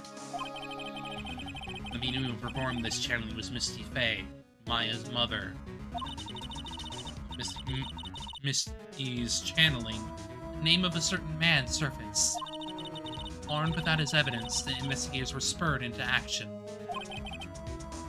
that man was found not guilty, wasn't he? That's right, he was. The case remained a mystery. In other words, we failed. First case the world had ever seen the grindation openly involved in. It's all over the media, the public, the judiciary, the people of Kurine Village. Everyone judged her. Everyone said Mystic Missy's power was a sham. And then she just disappeared, vanished, while everyone still thought of her as a fraud. But I know the truth. His face spirit channeling wasn't a sham at all. Of course it wasn't. And since you managed to reveal the truth, we're finally making a comeback. The Rhine tradition is starting to recover at last. The new master wielding the power of the clan. You mean Maya? Of course she does. The spiritual power of the Kurine channeling techniques in the blood. Maya's told me the exact same thing before. We, the women of the Fae clan, have always been spirit mediums. Because the power to communicate with spirits flows strongly through us. And the Maya, only the women in the family can inherit that power.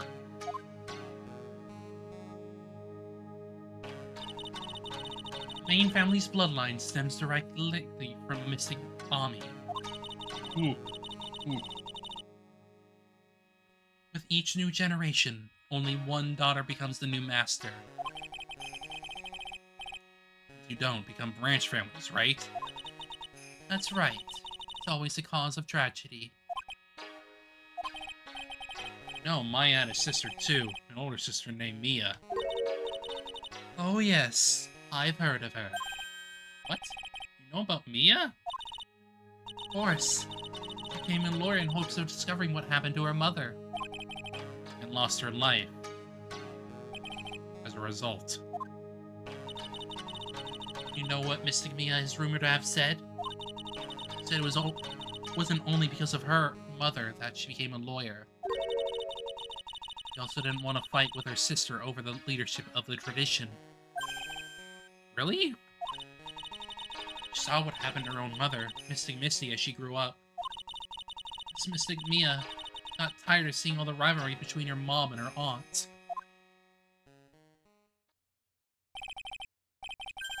right.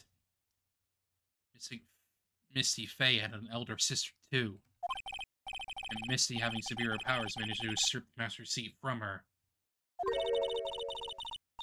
Mystic Misty's sister is Mystic Morgan, as you probably know. Yeah. Morgan is a name I know well. It's a year ago now at Maya's home, Kurine Village. What she did was terrible, so she could make her own daughter the next master.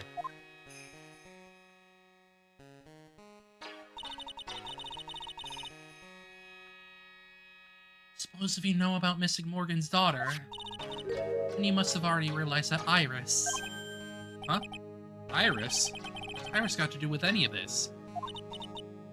That Iris is Mystic Morgan's daughter. Iris is what? I mean, yeah. Adoptive daughter. Kidding me? This is Morgan Faye's daughter? Did you say that Iris is Morgan Faye's daughter? Whoops, thought you already knew. Like you met one of the Mystic Morgan's daughters already. I have. I know her very well. Oh? Yes, Pearls. Pearl Faye. I thought she was an only child. Just that child. She's Mystic Morgan's. I had no idea. Morgan. She's in prison now, isn't she? Yes. Since she was found to be a co-conspirator in a murder case last year.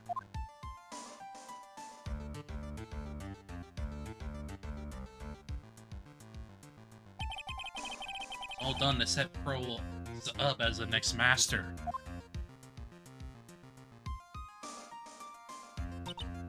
I see. So I've been wrong all this time. Mystic Morgan had 3 daughters, not 2. Oh, yeah. Right, yeah.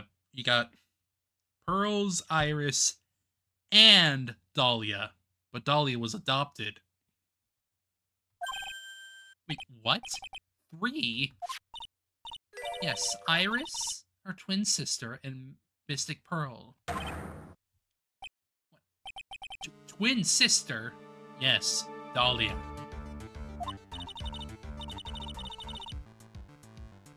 Didn't you know it all happened 20 years ago? Her clan leadership was taken from her by her sister, Miss Morgan's life crumbled. It wasn't many years later that Kurine's reputation hit an all-time low. Mystic Morgan's husband realized his wife would never become the master. He left her in the village, taking their twin daughters with him.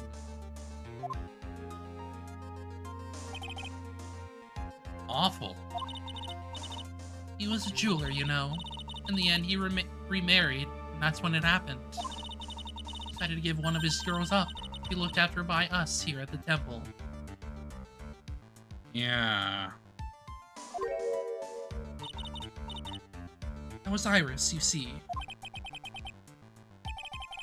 Unbelievable. If Iris had as a twin sister. Could it be? Can you tell me one more thing, Sister Bikini? What was the name of Iris' sister? Sorry, Mr. Wright. Just can't remember. Earl calls that her father was a jeweler. That's a clue, I guess. Jeweler. Thank you very much. Helped clear up a lot of details. Was that 2 older sisters, huh? Yes, that's right. That was all because of Mystic Morgan's anger towards the main family. What do you mean? Her twin sisters were taken from her by her jeweler husband. Even that couldn't destroy her dream that a child of hers would one day lead the clan. That's why she had pearls? It seems that the incident here was a result of Mystic Morgan's anger. She was able to break free of the bars that confined her. So Iris has a twin sister. Plot thickens. Information will be useless unless I can flesh it out a bit. Ask more questions, get some more info. And now I gotta go to the courtyard.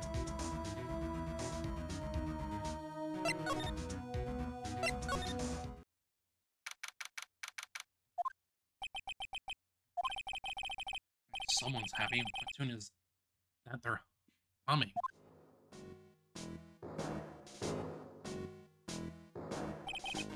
No motive, no crime, no motive, no crime. Sing it with me. No motive, no crime. I remember when we used to search in the channeling room in Kurine. Whoop! I love my job. Who cares if the clues I find are no good? That's not what investigating's all about. The investigator investigates for the love of investigating. It's a passion. Good cases we have, good cases we've lost along the way. Or guess I know she was into reggae. Every case is gonna be airtight. Every case is gonna be airtight. Hey, pal. Huh? Who, me? How long have you been there? I just got here. Oh, okay. So what are you up to, detective? I'm investigating, pal. I made a promise to Mr. Edgeworth. I promised I would find the real murder weapon. Real murder weapon? That barbed sword thing turned out to be a false lead, right? Giving it my best shot here, but still haven't turned up any clues. Just found these weird scraps of paper. Looks like a letter or something. Doesn't seem to have anything to do with the case, though. Letter?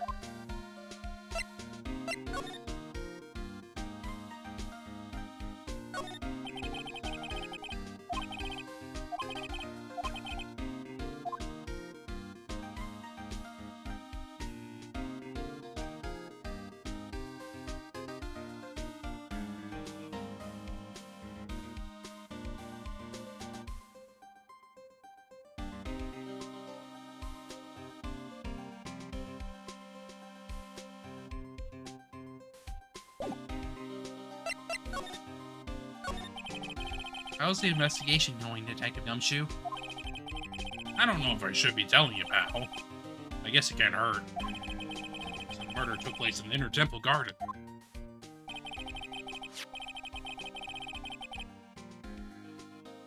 Taking that bloody writing on the lantern pretty seriously back at HQ. What you mean? I don't have the details, pal. All I know is if you don't find Maya down in that sacred cavern, we're gonna be faced with one ugly situation. You got me, I don't know. They're not my words, pal. Who said it? Mr. Godot. Doe? What do you mean by that? About that letter you found. Oh, remind me, pal, I'm busting a gut here trying to find the murder weapon. All I find is some burnt-up old letter. Burnt-up old letter? Yeah, it was in that incinerator right outside the Inner Temple. Incinerator? Knew it. Knew I wasn't imagining it.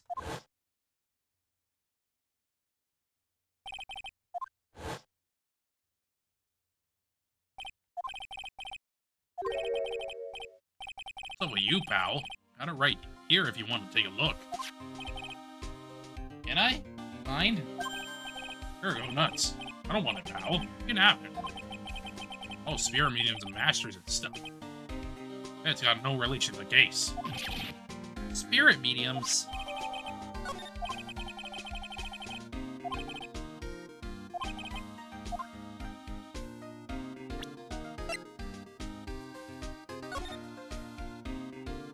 Careful, once night falls, it should be theirs. As soon as you hear the lights out bell, you must channel her spirit. Leave everything up to her. Her name is... Here's a picture of her. Use it when you channel her. I know you can do it.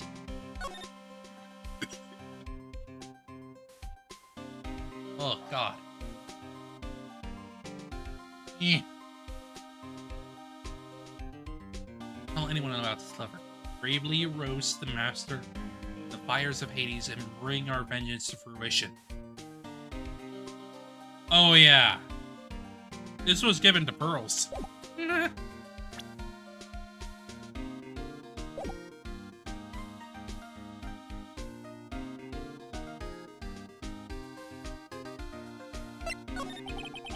So what do you think about the real murder weapon so far? It wasn't the Shishishito that was found impaled in the victim's body. Mr. Archer proved that in court today. Yes, that's true. In which case, it must have been another flea. That's why you're running around like a headless chicken for her now, huh? Yeah, man, it's tiring work. Let me tell you something, pal. I'm no chicken. We got the feather of forensics in our cap these days. We're using the department's secret weapon on this. Secret weapon? What's a secret weapon of yours? Wanna know? You gotta think scientifically, okay? Alright. A murder weapon was a sword. Swords are, scientifically speaking, made of metal, right? Any questions so far? No? Know what he's gonna say, but I'll let him look smart. What's the perfect tool for the job? Ta-da! A metal detector. Raise your hand if you didn't see this coming from a mile away. You want to give it a scientific investigation to go? Huh? Me? I've been using this thing for hours now. It's pretty boring after a while. Why don't you give it a try? I don't know. Should I help save Gumshoe out or not? Play forensic expert.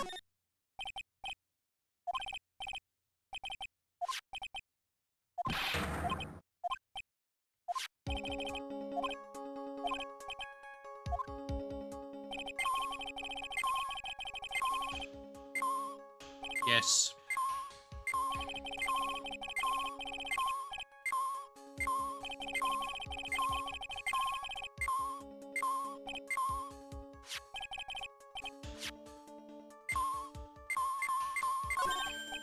Look, a ladder. That's a step ladder. What's the difference? Look, it's a normal ladder to me, pal. Surely everyone knows the difference. I mean, they're pretty ordinary objects. I'm a you guys like you, always picking on the smallest details. Vegetable store guy near my place says it all the time. Even corrects me when I ask for a head of lettuce. That's a cabbage, he says. I'm telling you, they're the exact same thing. No, they're not. They're completely different. You have to plant both of them firmly in the ground before they can grow, don't you? Listen, you gotta take a step back and look at the bigger picture sometimes. He's right. He's right, though. Alright, you're gonna miss a really important clue. That's advice for a pro, pal. The last person I need advice from is this guy in front of me.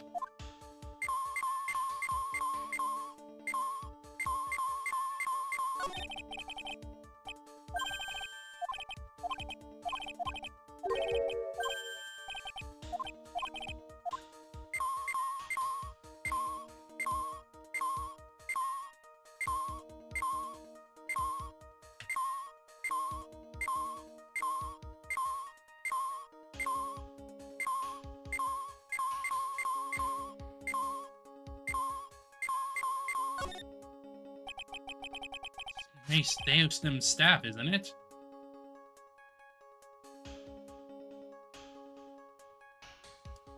Right, yeah, you got the sword in her frickin' staff. Obviously speaking, they're usually made of wood. The detector is reacting to it. But the detector's reacting to it. Yeah, however you look at it, this thing is made of wood, alright? I don't bother investigating anything that looks like it might be metallic. The whole point of a metal detector to find metal where you can't see it. Here, let me take a look at it.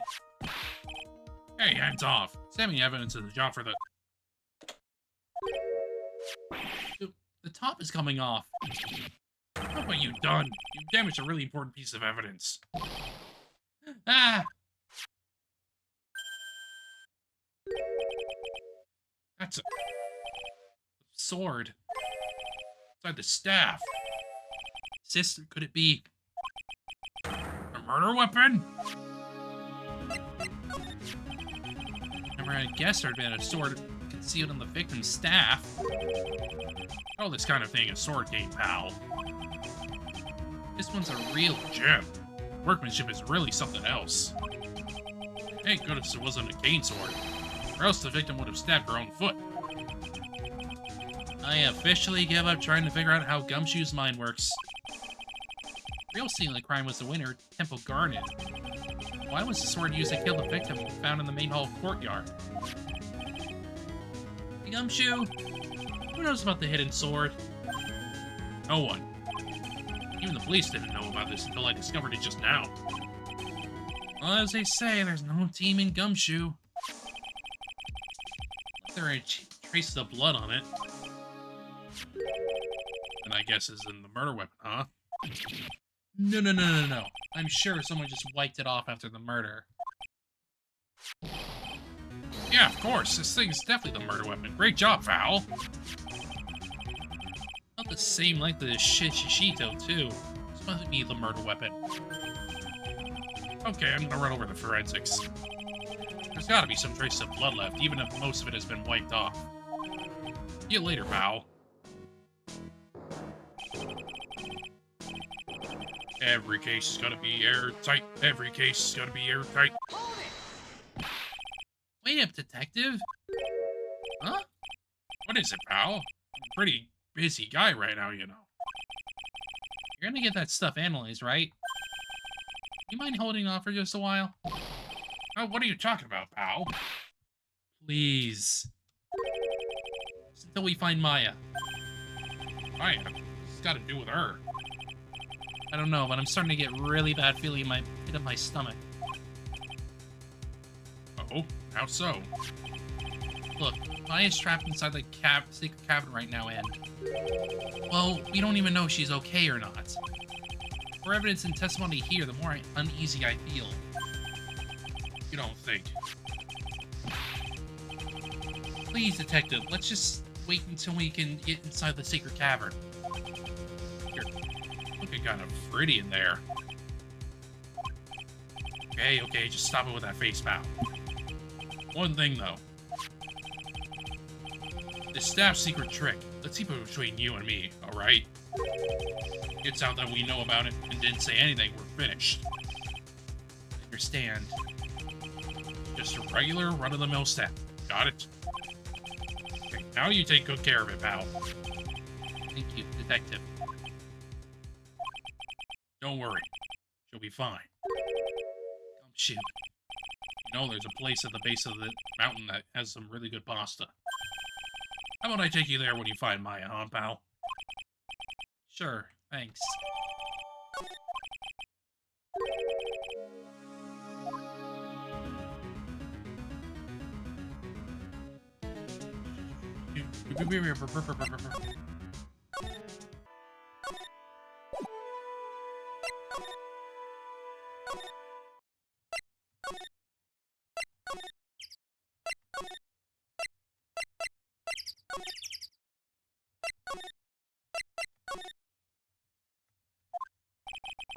Cops are still combing this place. They look pretty nervous. I'd be nervous too. It's gotta be a tough job. Especially with someone giving you the evil eye the whole time. How could I have done that? I believe it's still bothering him. Edgeworth? Ah!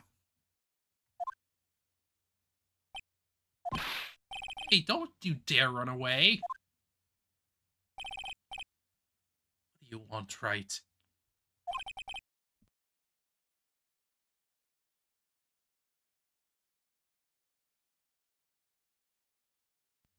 What do I want? You came here to laugh at me, then get on with it. Go on, laugh away. I was ready to hug it out with him, but he's just the same prideful Edgeworth. You went back to the criminal affairs department, right? You said you wanted to look into something concerning Iris. Yes. Thanks to what I found, I was reminded of something terrible.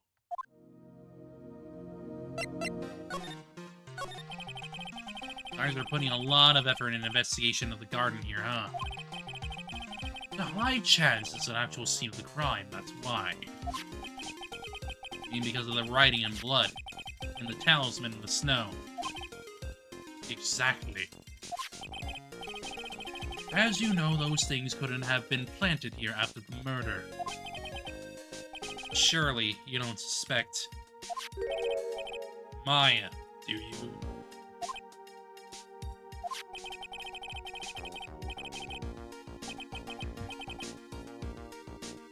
We have to treat everyone as a suspect, Maya as well as Iris. It's our job, right? Guess you still haven't gotten over your fear of earthquakes. No, though thankfully my nightmares have stopped. That's good, at least. Still, if the ground gives even the slightest tremor, I find myself short of breath. 17 years ago when we were little kids at the same elementary school. Found himself in the middle of a murder. That big quake that hit the courthouse.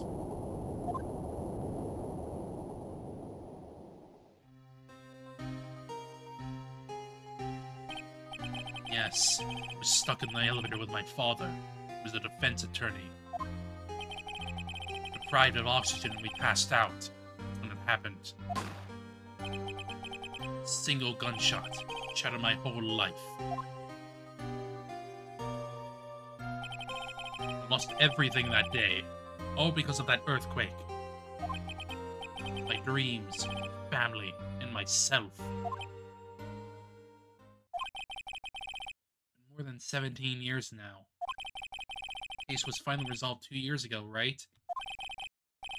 You think I don't know that? I was there, but... shocked. I never imagined I could be so wrong about myself and my life. Sorry, right? There's nothing else I can say. After you chose to become a lawyer for my sake. Not after you saved me.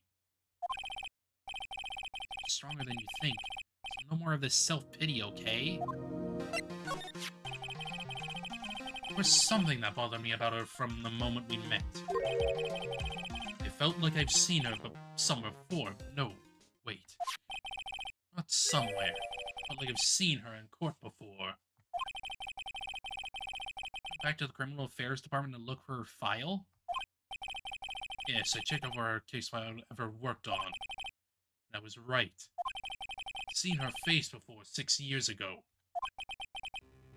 6 years ago? My first appearance in court. As cases go, it was my worst nightmare. So, who is she? Sorry, right. Can't give that information away to a member of the general public. But why not? It might be a crucial piece of the puzzle that solves this case. One I knew was the daughter of a jewelry store owner. She had nothing to do with Iris and Harazakura Temple. Neither did the case. No, that one was completely unrelated to this murder. Unrelated? Yes, I can say that with complete confidence. You're wrong, Edgeworth. She's totally related to this case. I fill Edgeworth in. Explain the connection between Iris and the woman Edgeworth knew.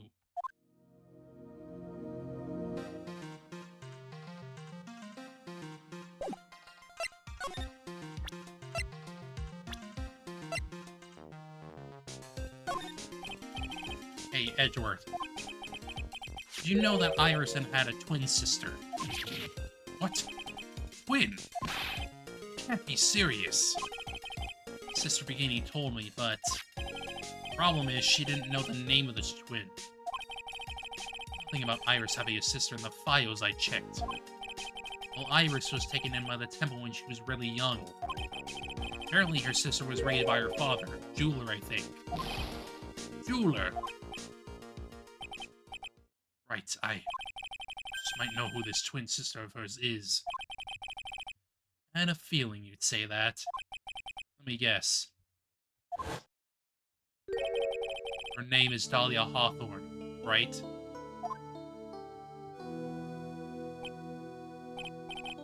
Yes, exactly. Please tell me what you know about her, Edgeworth. Please.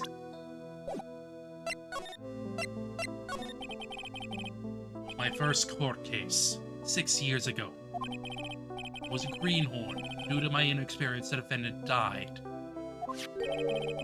Talking about Terry Falls, right? You know about that case. You're not the only one who knows something about Iris and Dahlia Hawthorne. I checked one of Mia's old files from 6 years ago. Yes, Dahlia was a key witness in that case. Dahlia and Terry Falls conspired together to stage a fake kidnapping 11 years ago.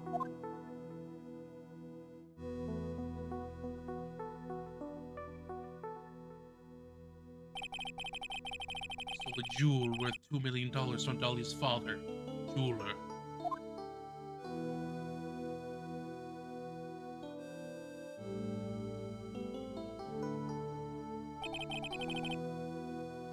"5 years after that, she murdered her own sister, Valerie Hawthorne, to keep her from talking.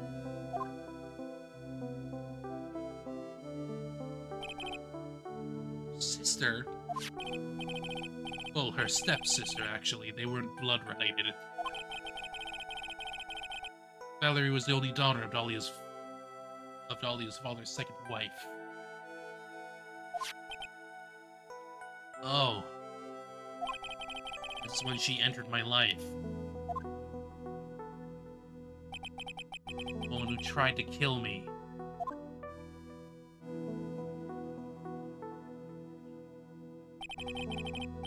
After Terry Falls died, what happened to Dahlia? Check that out. Does it really matter? Like I said, Dahlia isn't connected with this case. Why are you so sure about that? It's simple. Dahlia Hawthorne is dead. What? Oh. Her metabolic processes are a matter of interest only to historians, so to speak. She's dead. What do you mean my Dahlia Hawthorne is dead, Edworth? Right. I must confess in reading her file, I came to know of the murder case you were involved in during your college years.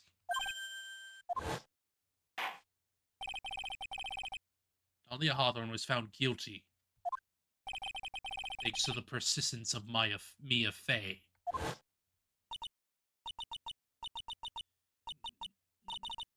Mia Fey! Mia Fey!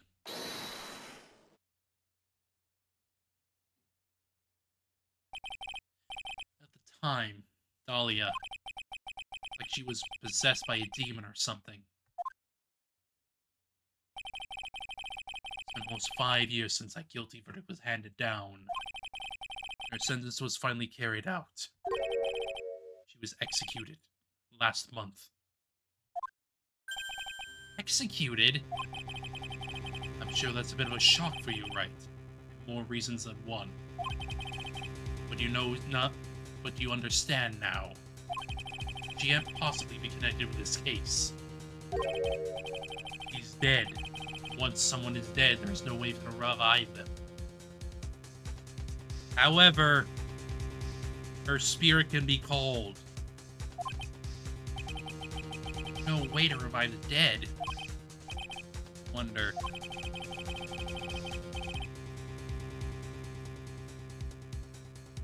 Seems you're not aware of one other connection yet, Edgeworth. And what is that? About Iris and Dahlia Hawthorne's mother. What's the mother got to do with any of this? She's Morgan Fey, the spirit medium from a branch family of the Kurine channeling technique. You say Kurine channeling technique? Do you know something about it? Oh yes, I know it's connected with that fraudulent spirit medium. Fraudulent? I was involved in another nightmare 17 years ago. I was caught up in the middle of a murder investigation. The police didn't have any leads. They were stumped, and that's when they called her in. She was a very famous spirit medium and the master of a channeling school. You know what happened? For her efforts, an innocent man was accused of murder. She and her powers, they were all fraudulent. Edgeworth. Go to the police records room. All in there. All you have to do is check it, the EO6 case file, and you'll know. Of course, how could I forget? Edgeworth was the victim in that case. Edgeworth, you'll understand someday. Then you'll see that the current channeling technique is real.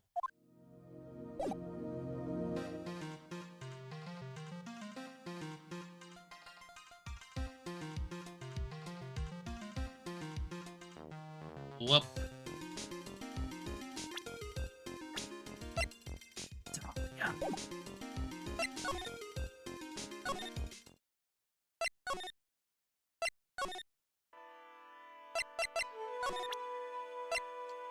Take that! Well, time to get rid of your locks, girly.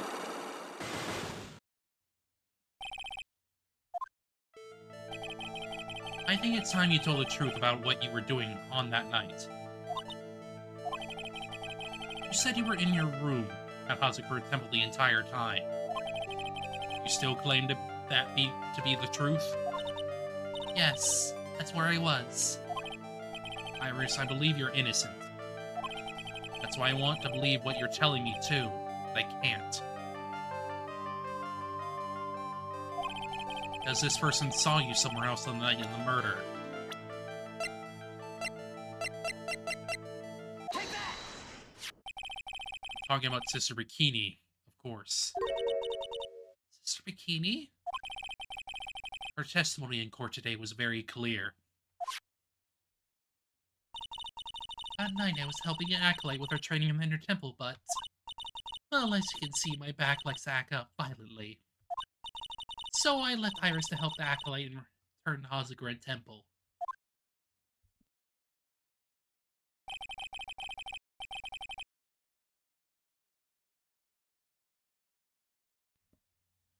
Sister Bikini didn't just see you, she spoke with you. You two talked about Maya's training that night. So you see, Iris, you were there at the inner temple on the night of the murder. That's very impressive, Mr. Wright.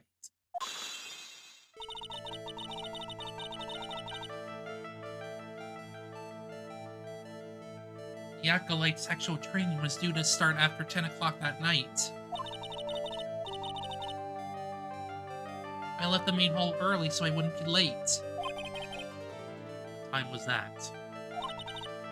Let's see. It's about 20 minutes to walk between the main hall and the inner temple. I would have left about 9:40 p.m., I think. I'm sorry, Iris, but lying doesn't suit you. Now, you say you left the main hall at 10:40 p.m. What you say doesn't add up with this.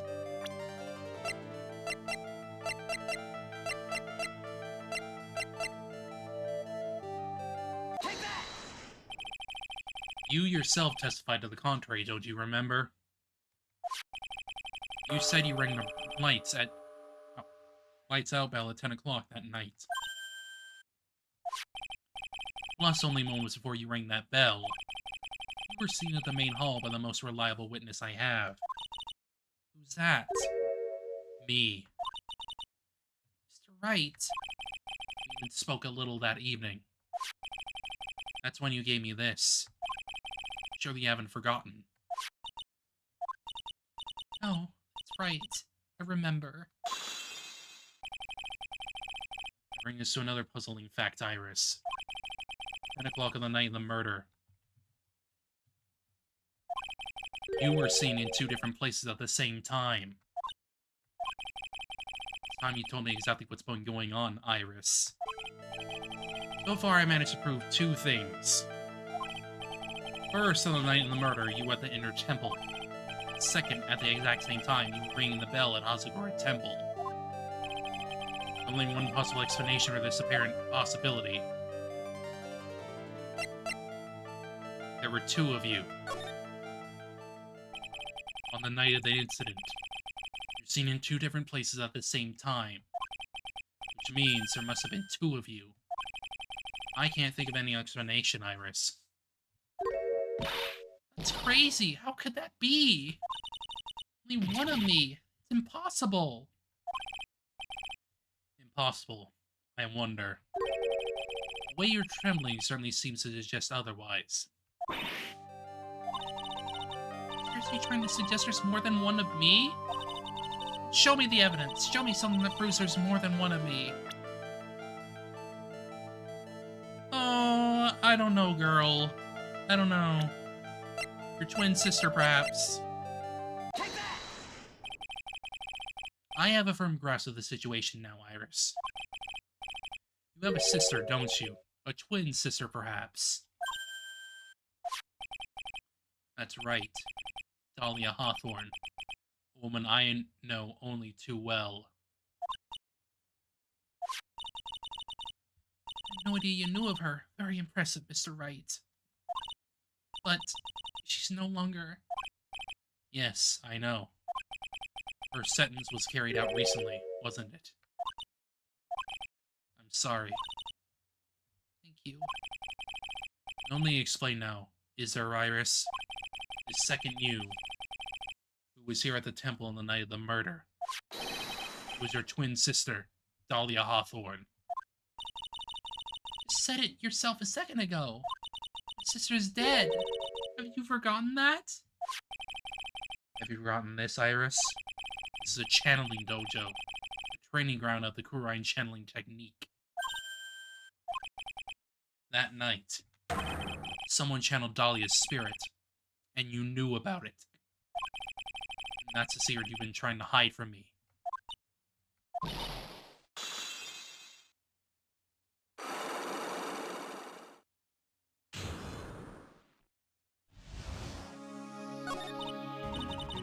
was in my room, the main hall that night. As soon as I heard that I'd been spotted at the inner temple, I knew.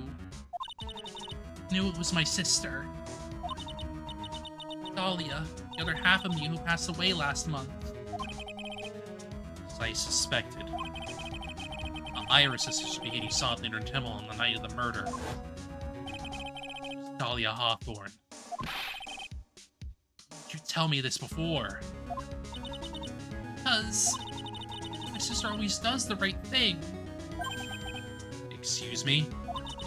Because I mustn't get in the way of what she's trying to do. I already betrayed her once before. Can't do it again. Betrayed her? What do you mean? That's why I have to accept I may be found guilty. It's the only way. What's she talking about? You know about it, don't you, Mr. Wright? The fake kidnapping that took place here on the Eagle Mountain 11 years ago. It's the start of it all. What started her down that twisted path. She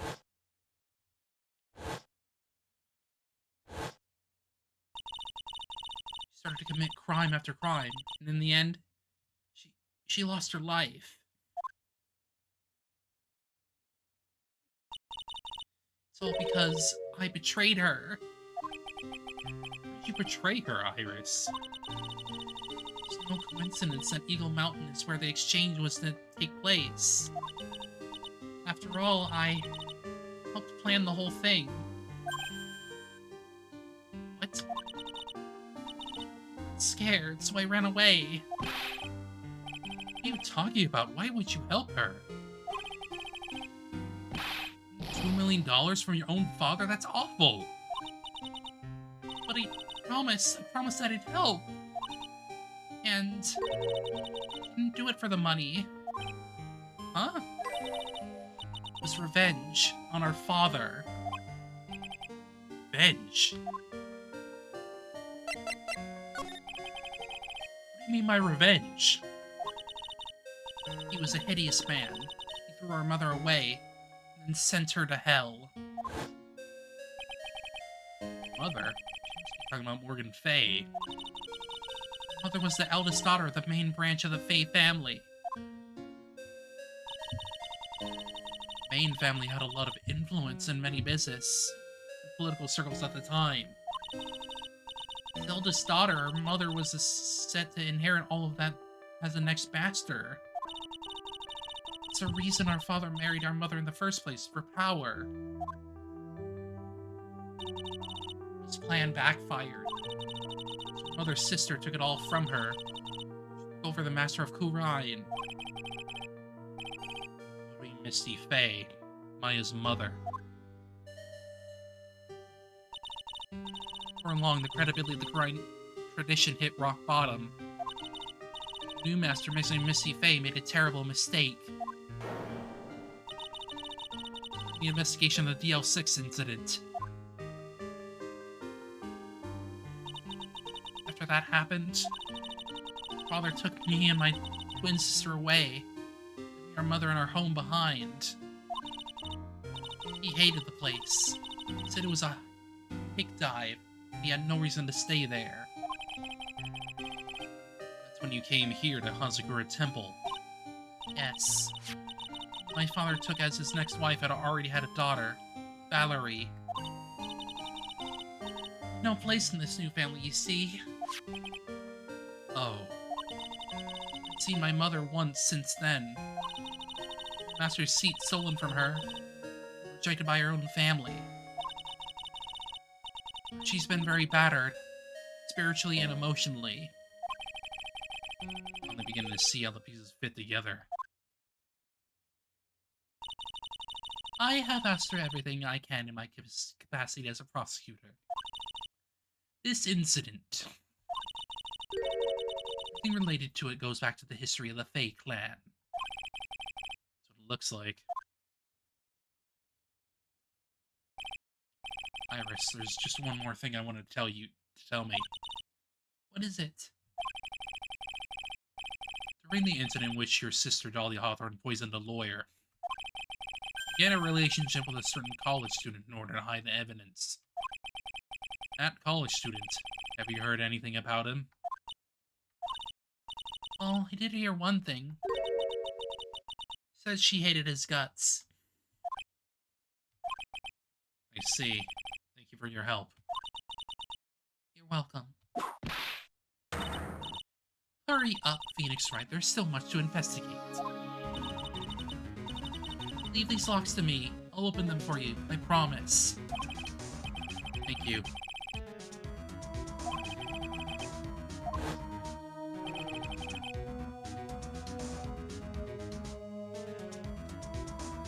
Alright, Pearls. Time to get going.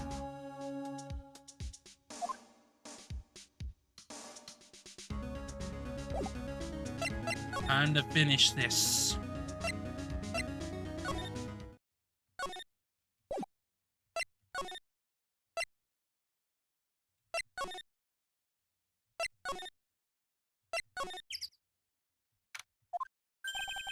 Look at that.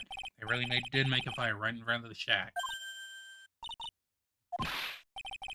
You too late, Nick. Came here for one of our potatoes. We've already polished them all off. I think I pretty much got all the evidence I need. Now I just need to find out what Pearls is hiding. Take that!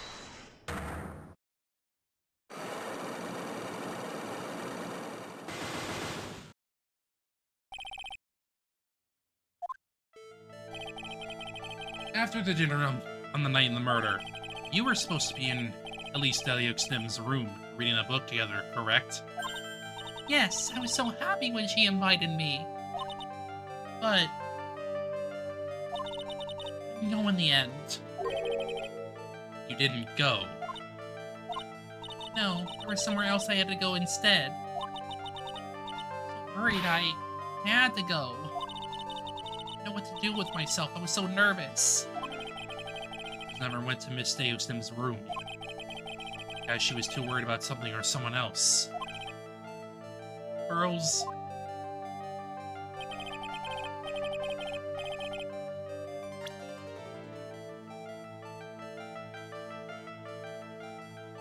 Take that! You went here, didn't you, Pearls?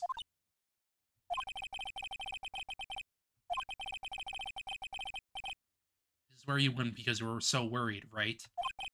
And the next question is, who or what were you so worried about? Now I'm gonna take a guess, and you can tell me if I'm right or wrong, okay?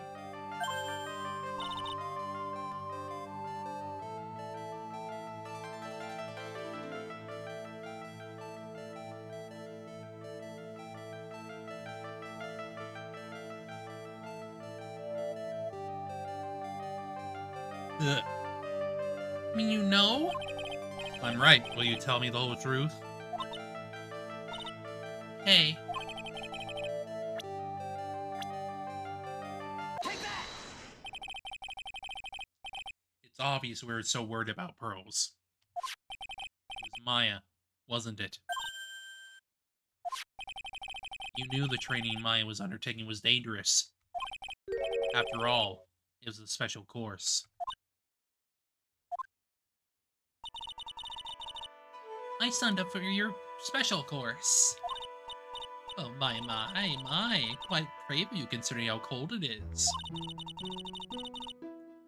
Young people can be so reckless with their health. Don't blame me if you become one with those you channel.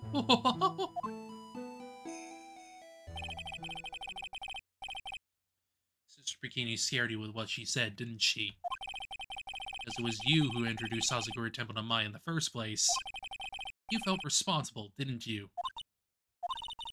Thinking about What could happen to Mystic Maya made me more and more worried. I couldn't sit still at all. I had to go and find out how she was doing at the inner temple. we're clear now that you went to the inner temple that night, Pearls. not clear is what happened after that.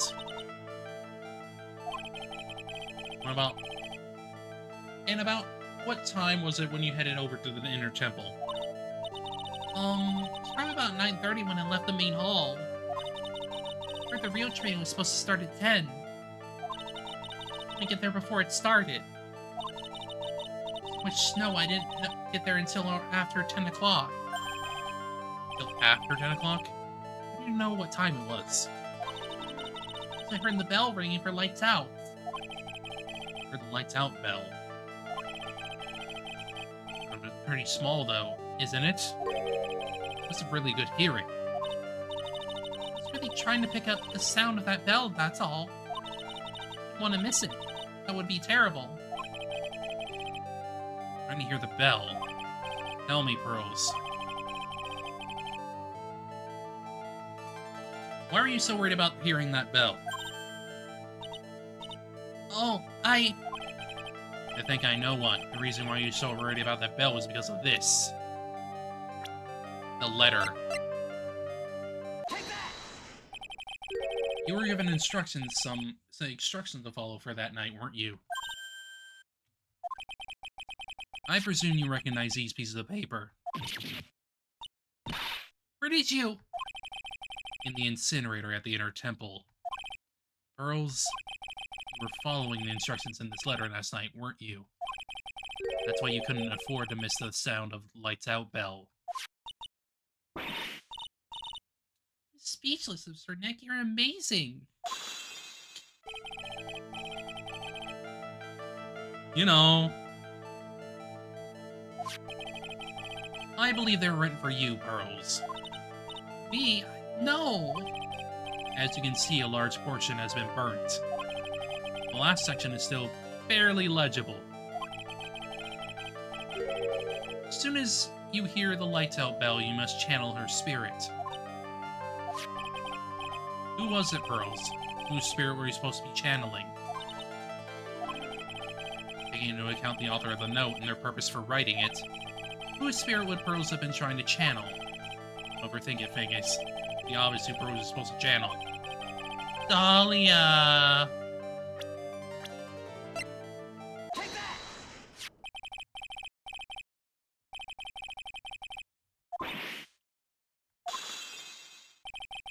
Just as I suspected. It wasn't Iris whose sister beginning met at the inner temple that night.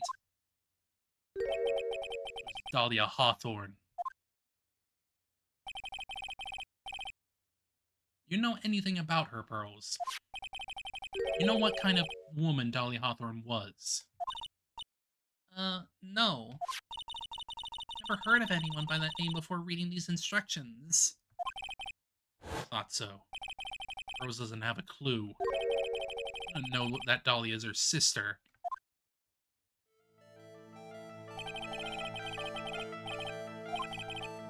Who wrote them? Whoever it was asked you to handle the spirit of someone you've never heard of.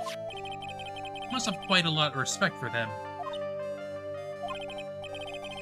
After all, you followed their instructions without question. So here's my next question. Who wrote this set of instructions for you to follow? Mom. Take that!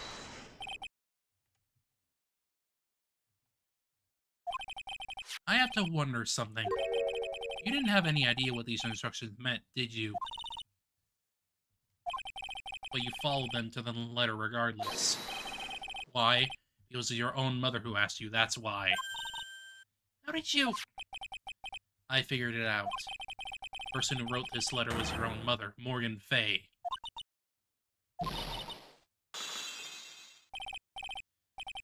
Alright, Rose, it's time you started telling me the truth. She's back from me. I don't like this. Don't underestimate just because I'm a child. Huh? You're trying to say that I followed these instructions to see some proof. What? Because I don't think you have any. Are you sure? Say any... Say anything rather than admit to carrying out those instructions. So I'll have to produce some more evidence then. One more thing should do it. Alright, Pearls. We both know someone carried out these instructions on the night of the murder. But you're right. There's no evidence that it proves it was you. However, I do know that whoever did it was a child. Couldn't have been an adult. No adult would make a simple mistake like that. Mistake? What do you mean by that? Sure, you thought you were carefully following the instructions being given. You misunderstood some of the words, and this is the evidence that proves it. The gravy all over the freaking scroll. Take that! It was you who splattered the gravy on this hanging scroll, wasn't it? What? Why would I do something like... You remember what was written in that letter? Bravely roast the master in the fires of Hades, and bring our vengeance to fruition. We didn't know how to read the words gravely and roast among others, right? How do you know that? Remember the conversation you had with Miss Davesnip on the night of the murder? Perhaps we can read some books together.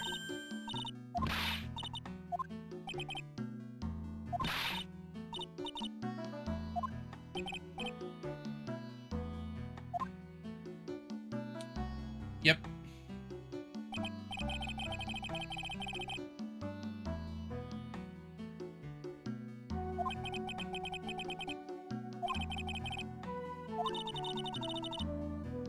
Gravely sounded like gravy to me, and the only roast I could think of was the food.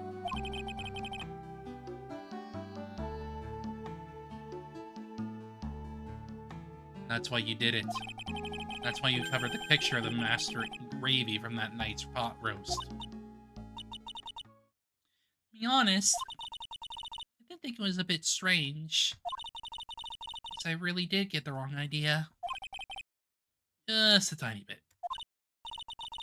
Really am useless. Didn't even burn the letter properly as my mother had asked of me. Simple thing, and I couldn't even do it right.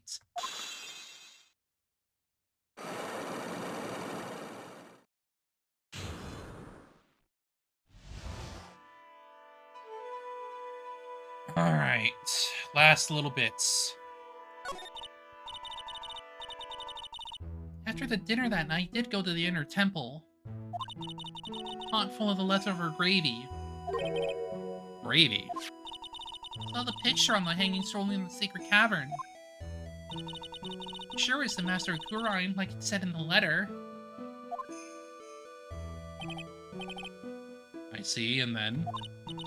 Well, it was already way past 10 when I got there because of all the snow. Went to the inner temple guest area. The guest area? Yes, I thought I could wait there until the training was over. Just go to the training hall. Mystic Maya's main training had already started and I couldn't interrupt it. Stayed where I was and prayed for her to get through it. Then Girls, did you fall asleep? Sorry, I didn't mean to, I just couldn't help it. Hey, don't worry about it, Pearl. Who cares if you fell asleep? I fell asleep waiting for Iris too. It happens.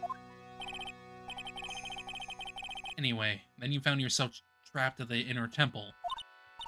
Yes, when I woke up, it was morning. I tried not to cry, but... Seabridge wasn't there anymore and there was no one in the training hall. Her had left me because I overslept.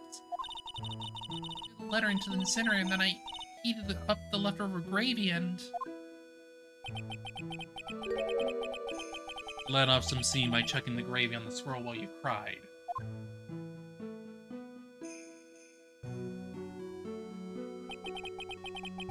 Must have been pretty scary for you, Pearl.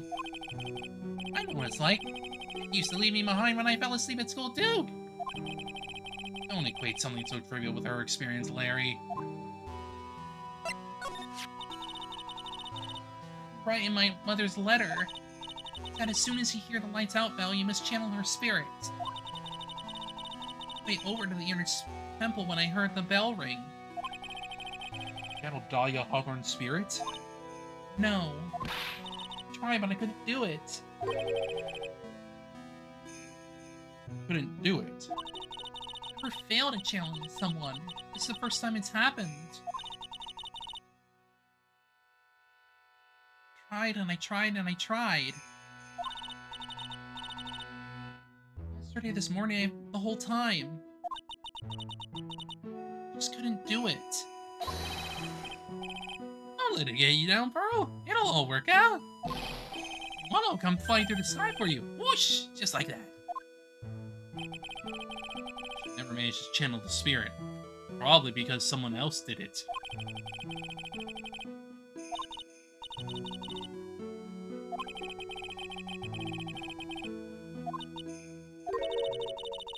There's one other possibility. It's not very likely, though. Could you please tell me what it is anyway? Could happen if someone else was already channeling the same spirits. Someone else? What do you mean? Only one of each spirit, right? Yep, it's like dating a girl, Nick. You can't see a hot chick if she's already taken. That would mean on the night of the murder, someone else channeled her spirit before Pearls could. Heh. Someone else channeled the spirit of Dahlia Hawthorne. A failure. Didn't even grant my mother's final wish. Final wish? Yes, this letter. This is my last wish, she said. Make sure you follow the instructions carefully. Letter. I really need to find out more about it. Mother's gone to a place called a penitentiary. Yeah, I know, Pearls. Visit her every month. Last month she told me, "The time we've been waiting for has come, Pearl.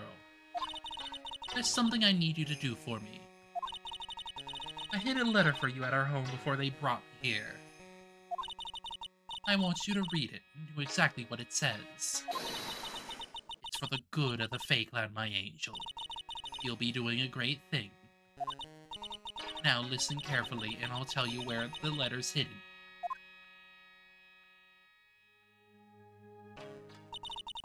Mother's always nice to me. I love her very much.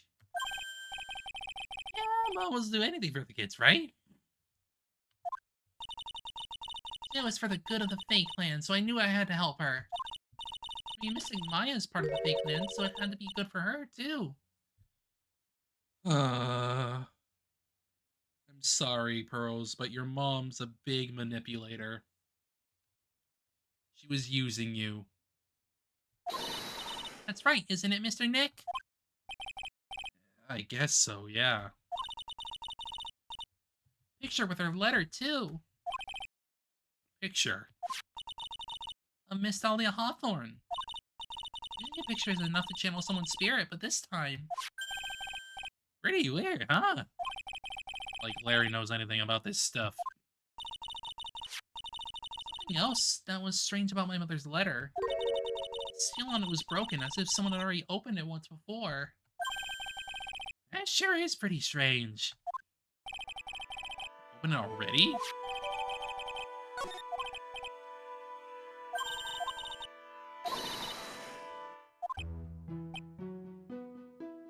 Look at that innocent smile on her face.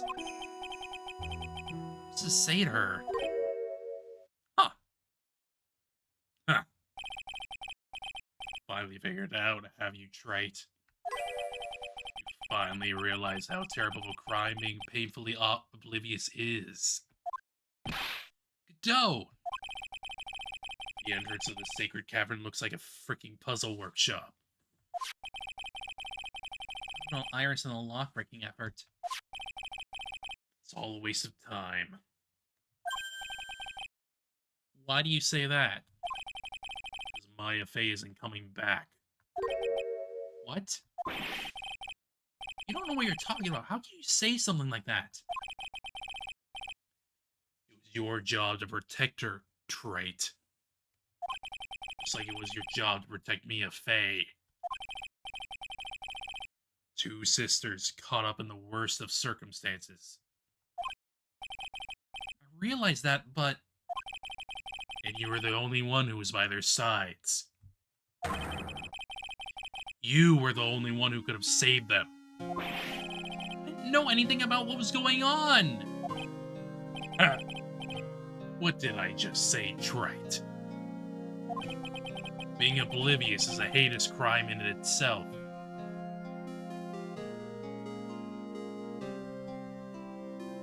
No! No!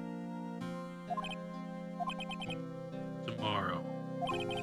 We'll settle everything in court tomorrow. Once and for all.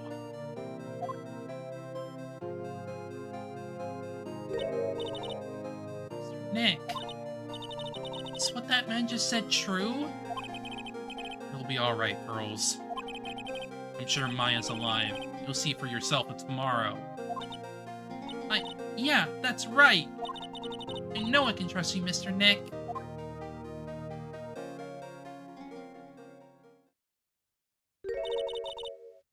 My dear Pearl. You've done so well, my child, my Pearl. It's not that you don't know what you've done. I knew this day would come for you. The blood of the main family is no more. Now finally, after all this time, the Master Seed is yours. My last great wish. It seems I was just in time.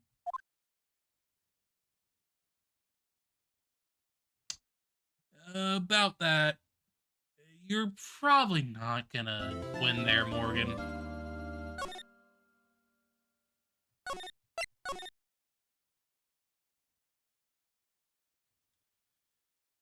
Alright.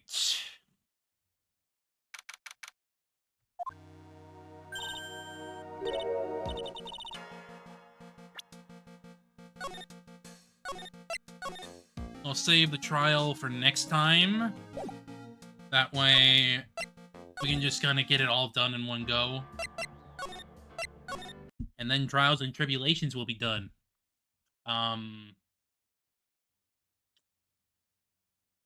I still probably plan on doing Rise from the Ashes, but I'm debating if I want to stream it. Because it's not entirely necessary to stream it, but God, it can be a tough one to, like, get through, honestly. Not necessarily in, like, a, oh, this is terrible. It's more just, like, the gameplay sections kind of really hamper the actual, like, story going on during it. But, I don't know, I'll think about it. Let's just say, though, that it's going to take a long time to get through it. Like, geez.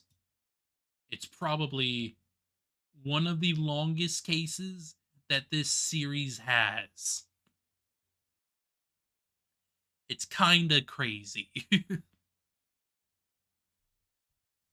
But either way, I hope y'all have a good rest of your day, and I'll see y'all later.